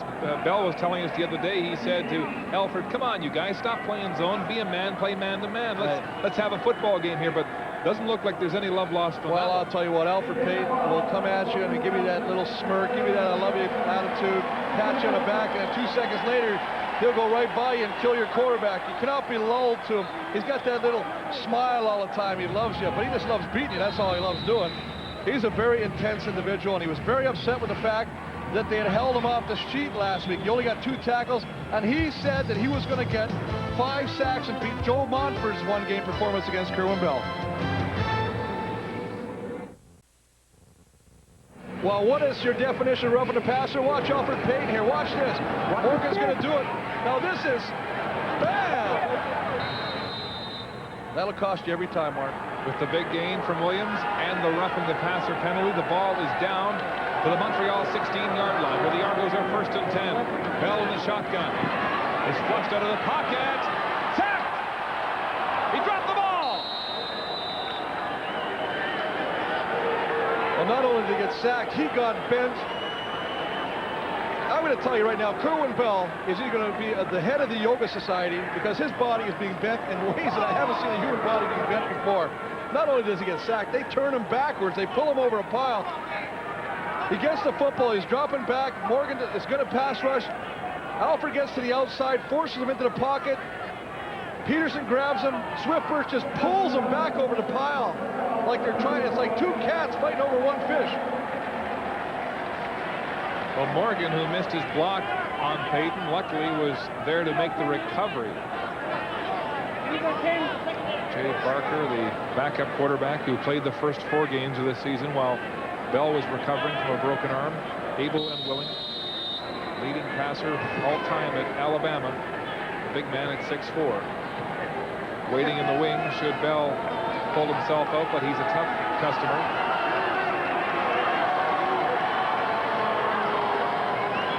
Argos first down. Bell. Lots of time into the end zone for Steve Smith, and it's knocked down by Tracy Gravely. One of the few times we see Kerwin trying a touch pass. We know he's got a cannon for an arm. I think on this play, Kerwin's got to rifle the ball on a rope, get it to him, get it to Steve Smith right now. Don't loft it. Allows the defender to come back into the play. You can see he just kind of floats it right there, and Gravely has a chance to make the play on the ball and does. Those are the ones that got to be on a rope. 2nd down. Gravely looked like he was injured. Roughed up on that great breakup. Stays in the game, playing, of course, with the flu. 2:38 to go in the football game. Argos trailing by 17 points. Ball on the 16, into the end zone. Touchdown! Darryl Mitchell.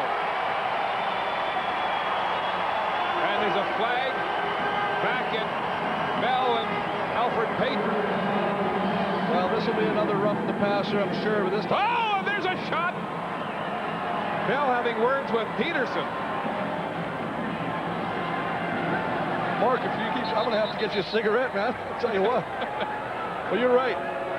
The emotions are running high. Swiftbirds just takes a roughing the passer play after the ball is thrown. I mean, Bell is upset. I mean, he should be. He should be upset right now. Reminds me of... I mean, he'll take the shots, you know, when they're warranted to help his team win. But when you're taking shots like that after the play, you got to do something. And sometimes, in some instances, a referee will actually throw the infractor or the infractee out of the football game. The what? That's the person that causes the infraction. But, you know, they're probably quite upset still about the fact that the way their star was treated, Mike Pringle, when he had his face rubbed in. So they're just carrying it over, and they know they have the win. They know there's no love lost. They're just going to go out and try and beat the bejesus out of somebody. Well, you don't want your quarterback tangling with someone like Doug Peterson.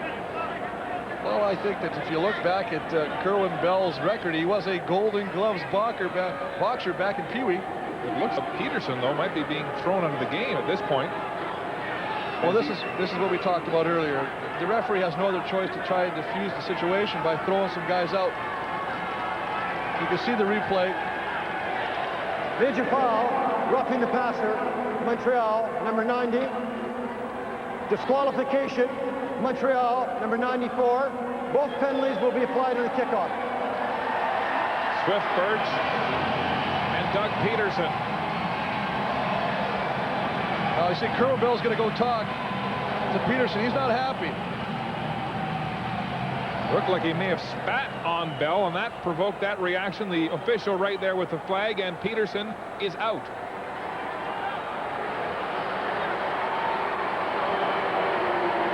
And the fans booing him as he makes his exit toward the Alouette locker room. Well, we haven't seen that in a number of years. That's right. It was right here at the Skydome when Robbie Alomar pulled that unsportsmanlike conduct with the Blue Jays.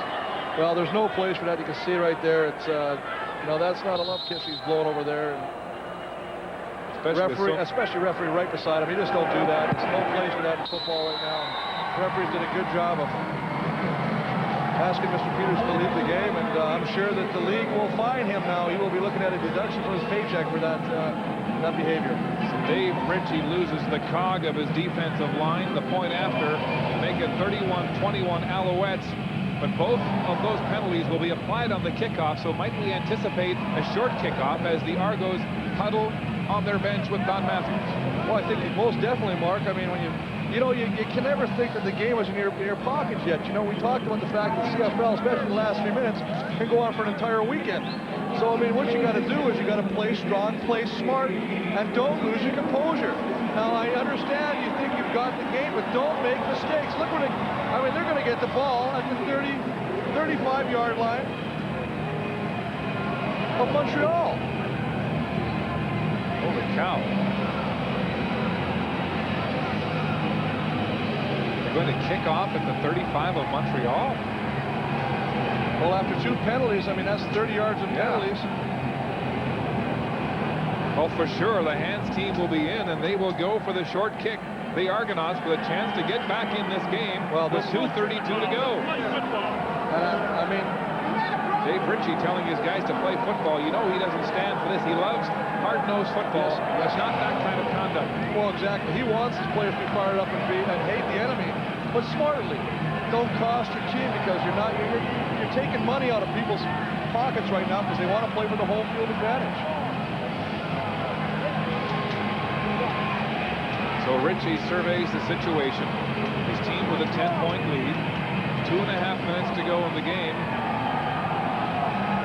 But Noel Prefontaine about to kick off from the Montreal 35-yard line after those 2 penalties were tacked on to this kickoff.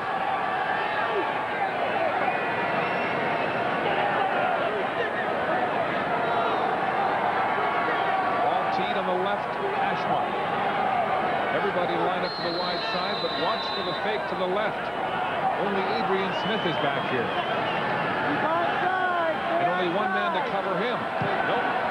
Squibbler, and the Alouettes have it. Michael Souls with the good hands. And he's brought down at the 30 of Montreal.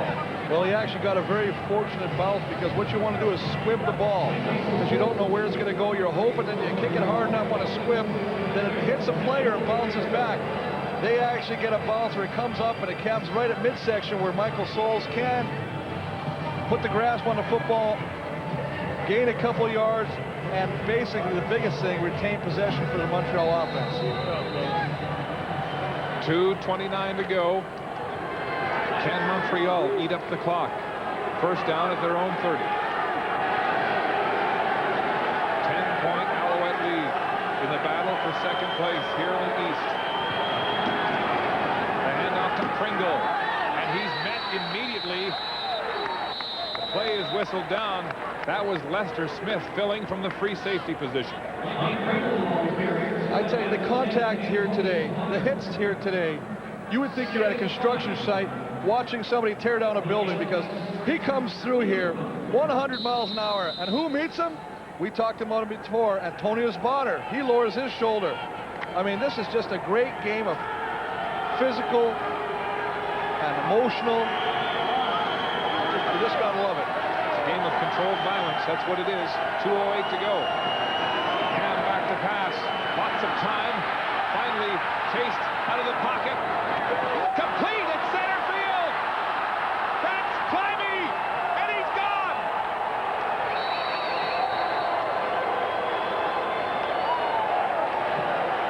What a break! A 75-yard pass and run from Ham to John Climbey for the touchdown.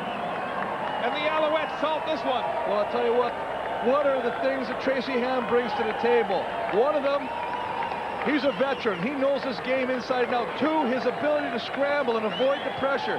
He does both of those things, leans on his experience, gets away from the pressure, gets his receiver, Jock Climbey, time to come back to the football, who breaks a tackle, takes it to the end zone. And you know what? One of the things you got to love about the Canadian Football League is a week ago, Toronto handed it to Montreal. Now we come back into their part, and Montreal's doing the exact same thing to them. Jock Climbey with his second touchdown of the game. The point after from Baker is good. 155 yards through the air for Jock Climbey, and more bad blood.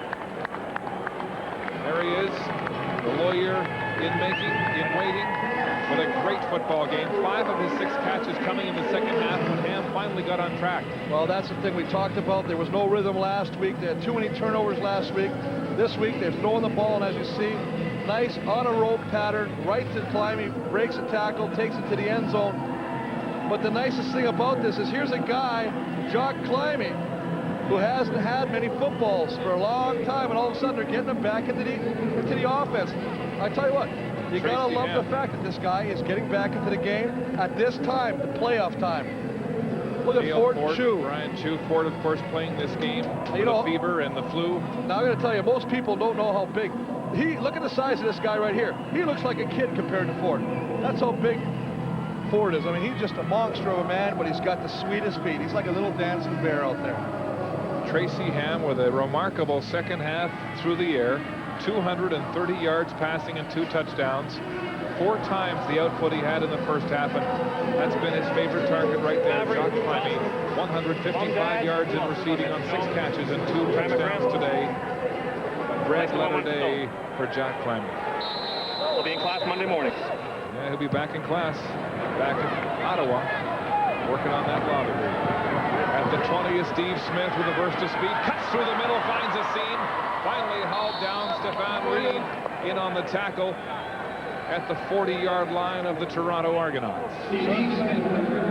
Don't forget tonight, the one and only hockey night in Canada, beginning with Labatt Saturday night. The pregame show at 6:30 Eastern, and then it's the Sabres and the Canadians. And in game 2 of our hockey night doubleheader, the Leafs at Vancouver to play Mike Keenan and the Canucks. Right now, this man is savoring a great day on the ground. Mike Pringle over 200 yards. Jay Barker at quarterback with a hot route and a nice shot to Paul Masadi for the first down. Well, they will not die, these Argonauts. They know that they can still move the football. They got a very explosive offense. Barker is now in at quarterback right now, and this is going to affect the standings. I mean, you're looking at Hamilton with the big comeback last night. Montreal now with this win if they win, and we're going to give it to them with 136. Within 2 points, they still have a chance at first place. But what it does is it assures them of having at least one home game. Paul Masadi, the intended receiver on that pass from Jay Barker, it hit his hands and then was knocked down. And so the battle for first, second, and third continues right into the dying weeks, but Montreal holding on to its second place situation with what will be their big win here today in game 2 of this rematch with Toronto. Barker. Again, he goes back to Masadi, who pays the price and comes down with that one. Corey Hunter puts a lick on Paul Masadi close to the first down marker at the Montreal 50, 1:22 to play. Well, a nice reception from Mazzotti, a nice composure. You kind of like Barker, a rookie out of Alabama who set many passing records there, but he sits in the pocket, he looks, and Mazzotti just does what he does, just finds the opening, sits, waits, comes back to the football, throws his body up to get it. I mean, he's not afraid to go for the football. When he gets up, he's talking to Torrey Hunter, and he's basically saying, is that it? That's all you got?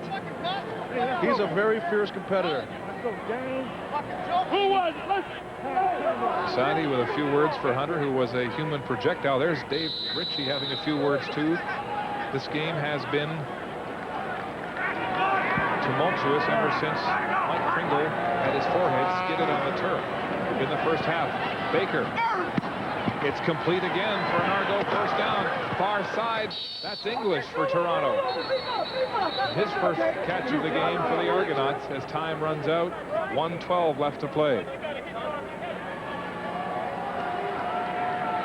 Well, you know this is a rough game, and it's indicated by the penalty. But look at Montreal to come out on top and yet still have 17 penalties for 165 yards plus a player ejection. It's unbelievable. I mean, it almost goes against everything you're taught as a player as far as saying the penalties will really kill you. And you know, they're taking another penalty right now as we speak.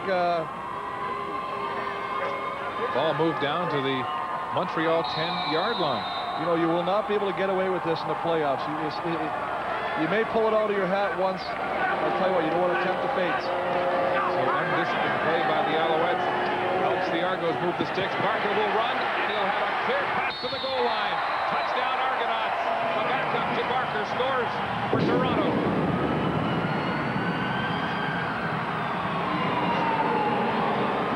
Well, I told you, we'll still have a minute left after the convert. You're going to probably, well, you're guaranteed you're going to see another short kickoff. But look at the composure of this kid. Kid sits back there right now. Sits back there, gets his read in then. Decides I haven't got anything, and this is what he's got. He's got some speed for a big man, and he runs in that end zone untouched, finds the corner, brings him within 10 on a successful convert. That was Toronto's first rushing play in the second half. The Argos, of course, playing without running back Mike Pinball Clemens and the man who was to be his backup, Tony Smith, who was a late scratch. He goes with the point after. 1 minute and 5 to go in the football game as Bell simmers on the sidelines. He wanted to go toe-to-toe with a few of the Alouette defenders today and did so. Mike Clemens, of course, civilian bystander, and they missed him today. Well, big time. I mean, even on a quiet day, he catches 10 balls. He just does so many things, as evidenced last week, when he just takes a short outlet pass, spins, turns, stops on a dime, and gets a touchdown. I mean, he is such a exciting, game-breaking type of football player that when you take him out of the offense, I don't care. And what did Don Matthews say? Somebody asked him yesterday at the press conference, will you miss the pinball tomorrow? And he just started laughing like he almost choked and said, of course we're going to miss him. There's Mark Washington, animated in discussion with quarterback Tracy Ham. This Alouette team is going to win this football game, it appears, but boy, they've been distracted by this kind of flamboyant conduct. You're right, Mark, and what he's doing, he's basically saying, let's stay together, let's be composed right now. Let's not take any stupid penalties and give them any opportunity to try and get back in here. There's composure right there. There's toughness right there. Mike Pringle, who had to be bandaged after he was face masked, had his helmet taken off like a bottle cap, and then his forehead skidded and burned on the turf, and came back and did his talking with his legs. More than 200 yards today for Mike Pringle, helping to ignite the Montreal offense in the second half. The hands team is in for Montreal as the Argos also attempt another short kick. Everybody down the far side. Picos with the fake. Down the left sideline, short field, Adrian Smith rushing for it. And it's knocked out of bounds by Pringle. That is a smart football play by Beagles. He gets a lineup, he gets everybody moved to one side of the field. He's got one-on-one. He's got Smith going against Stephon Reed. He's going to plant the football down, skinning it down, hoping it stays in bounds, figuring that Adrian Smith can outrun Stephon Reed to the football. Good attempt by the Toronto Argonauts for this. This is just a smart play. The ball stays in. It's exactly the kind of kick you want. It's a nice job of Pringle getting over there to knock that football out, but heads up attempt by the Argonauts. And so 2 short kick attempts by the Argos, foiled by the Alouettes. 1:05 left to go in the game. The Argos have 1 timeout. They're down by 10. Pringle stopped after a gain of 1, maybe 2 yards. Demetrius Maxey in there again. The Yeoman effort by him as Pierre Berchevald is on ice. Well, you know, we've had everything. We talked about all the physicalness of this game, the intense dislike of each other, but they still, the biggest thing too is the heart. These guys aren't quitting. You know, you got a minute left in the game. Toronto's down by 10. They're still plugging on defense. They're still making the plays on defense. I mean, that's the true sign of why these 2 teams are up at the top of the league. There's actually a minute left in the game. The Alouettes will huddle and play 2nd and 7. Well, it's a big play, Mark. Sorry, because if they get the first down right now, basically they're in kneel-down territory. They just basically kill the clock. And you don't give Toronto any opportunity to come back in this football game. And he was just over with a short chat talking to Richie about what he wants to run. I'll tell you, there'll be a lot of guys black and blue after this football game as Ham hobbles back in. The 2nd down situation. Take the snap in the shotgun. Need a first down to try to eat up this clock. And they've got it. Completion on the far side to Chris Armstrong and a flag at the 50. Well, the flag at the 50 is a penalty. I'll tell you what. This play, they're going to call an ineligible receiver downfield. But this play doesn't even get outside. If Michael Souls doesn't get his block, he just does an incredible job of cutting McIntosh. Legal participation, Montreal, number 81. 2nd down repeated. Chris Armstrong perhaps not lined up along the line of scrimmage. That's right. You have to have 7 guys on the line of scrimmage. So your 2 wideouts, your 5 offensive linemen. Now you can switch that around. Your slot back can be on the line, then your wide off can be off. But you can't have any less than 7 on the offensive line. And you can see him right there at the top. He's not on the line of scrimmage. Good call by the referee this late in the game. They're not taking any time off. They play the 60 minutes with it. Normally those wideouts will look at the official on the sideline just to make sure that they're lined up properly and get the nod. That time it didn't look like Armstrong was prepared. So it's 2nd down. Ham takes a shot, and that play is broken up across the middle by Lester Smith. 43 seconds left to go in the football game. Argos would need a converted touchdown and a field goal to tie. Time is not on their side. But their defense has done what they've been asked to do, and that is stop them right now, albeit aided by another penalty, not having enough guys on the line of scrimmage by Chris Armstrong. Instead of having a first down and the ability to kill the clock, now they get penalized. They have to move back. They're unsuccessful on that try. Now they have to punt, which means that Toronto will get another chance at this football. What do you think of Tracy Ham, though, going to the air this late in the game, this deep in his own end? Well, I wonder if Terry Baker will kick this football or run back and concede a safety so he can kick off from a better position. Baker watches the 20-second clock as it winds down. 10, 9, 8. Takes the snap. Will get it away. A wobbly line drive. Lester Smith takes it on one hop at center field. Smith with hardly any help gets across center field to about the 47-yard line of Montreal after that 43-yard punt by Terry Baker. NC Charles on the tackle. More discussion after the play. These teams really don't like each other. Well, you got 2 good football teams that don't like each other. They're both vying for top spot. They realize how important home field advantage is in the playoffs. There's a lot on the line. Toronto manhandled the Alouettes last week in Montreal's home park. Now, a lot of people were expecting that Montreal would have laid over and died today. They've come back and responded with a yeoman effort and put themselves right back in good position to have a home field game in the playoffs. Slot back screen to Mitchell is stopped after about a 5-yard gain. That's his 12th catch of the game. Jay Parker his second series at quarterback as Tracy Ham cools off next to Calvillo. Elon Green, the third-string backup quarterback, next to the starter today, Kerwin Bell. Another completion to Paul Masadi. Barker likes to go to Masadi. Well, every quarterback has their favorite receiver. That's the guy they work with in practice. Because as the first-string quarterback is throwing footballs, usually the backup will throw a football anyway, and he'll find a guy that he plays catch with. So, in actuality, because the first-string quarterback is probably throwing to Mitchell, he's throwing to the second. Oh, look at that wound on the forehead of Pringle as he doesn't want the cameras to see it. Here's Barker going deep, and it's intercepted.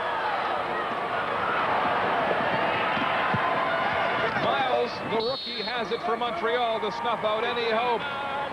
The Argos had of scoring again with 6 seconds left in the football game. And you know, Mark, they showed a brief glimpse of Pringle not wanting the camera to show him with those cuts. I don't know if anybody's experienced any turf burn. It is the most painful injury. I mean, when you get in that shower, you want to hear some screaming? When he goes to clean up in that shower, because not only does he have to get soap in it to clean it, then he's going to have to go get some disinfectant to get the turf, because a lot of people, what will happen is you get the turf burn, and you'll get some of the stuff that's in the carpet embedded in your arm, and I've seen a lot of people get infections. Well, this field is septic. You know that. It's not like a real grass field that gets cleansed with every rainfall. That's it, exactly. They roll it up, they put it down, and then everybody walks on this before and after the game with street shoes, mud, leaves. People are, as you see, spitting. Yeah. There's sweat. There's all kind of elements in there. And anyway, so if you hear some screaming, you'll know it's just him getting treated at the end of the game. Cam takes a knee, stopping the clock with 3 seconds. Now 0 on the score clock here at the Skydome. But it looks like they'll have to run one more play, as Mike Pringle has an outstanding effort overcoming the mugging he took in the first half. And so time has elapsed at the Skydome. The Alouettes defeat the Argonauts 38-28 to put their hold on second place as Mike Pringle finally verbalizes his disgust with the referee. And welcome back to Skydome, where the Alouettes have just defeated the Toronto Argonauts 38-28. Mike Pringle, easily the star of this game, joins me now. Mike, tell us about your big day. 231 yards, 29 carries, 2 TDs. First of all, I'd like to ask the commissioner or whoever's in charge of certain matters to look at that play when my helmet came off and the referees refused to blow the whistle and I got my head drug in the ground. That was inexcusable. Obviously a cheap shot, Mike. What did you say to the referee after? I told them that they didn't blow the whistle when my helmet was obviously off. I was still in the grasp of the men and I wasn't down. They always blow a quick whistle when I'm wrapped up in fighting for extra yards. I was kind of curious why they didn't blow a quick whistle then. I mean, if they're gonna quick whistle me, they got to be consistent. That was ridiculous.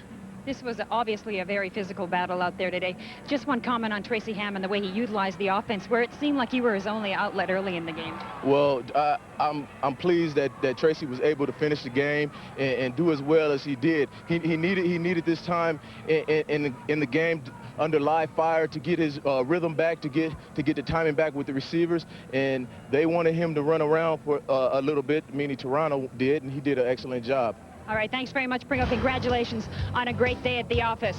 All right, we'll be back to close here at Skydome right after this commercial message. Welcome back to Toronto, where the Alouettes have scored a huge victory over the Toronto Argonauts this afternoon. 38-28 was the final this afternoon. Stay tuned. Buffalo and Montreal tonight, 6:30 Eastern. That's on Labatt Hockey Night in Canada. Also, game 2 of the doubleheader tonight, it's Toronto at Vancouver. And horse racing on the CBC tomorrow. It's live at 3 o'clock from Woodbine Racetrack. And Canada World Cup short track speed skating from Montreal. Stay tuned for that next Saturday. And of course, the CFL on CBC continues next Sunday, 1 o'clock Eastern. It's Winnipeg at Montreal. Time to say goodnight now from Toronto, where the Alouettes have won.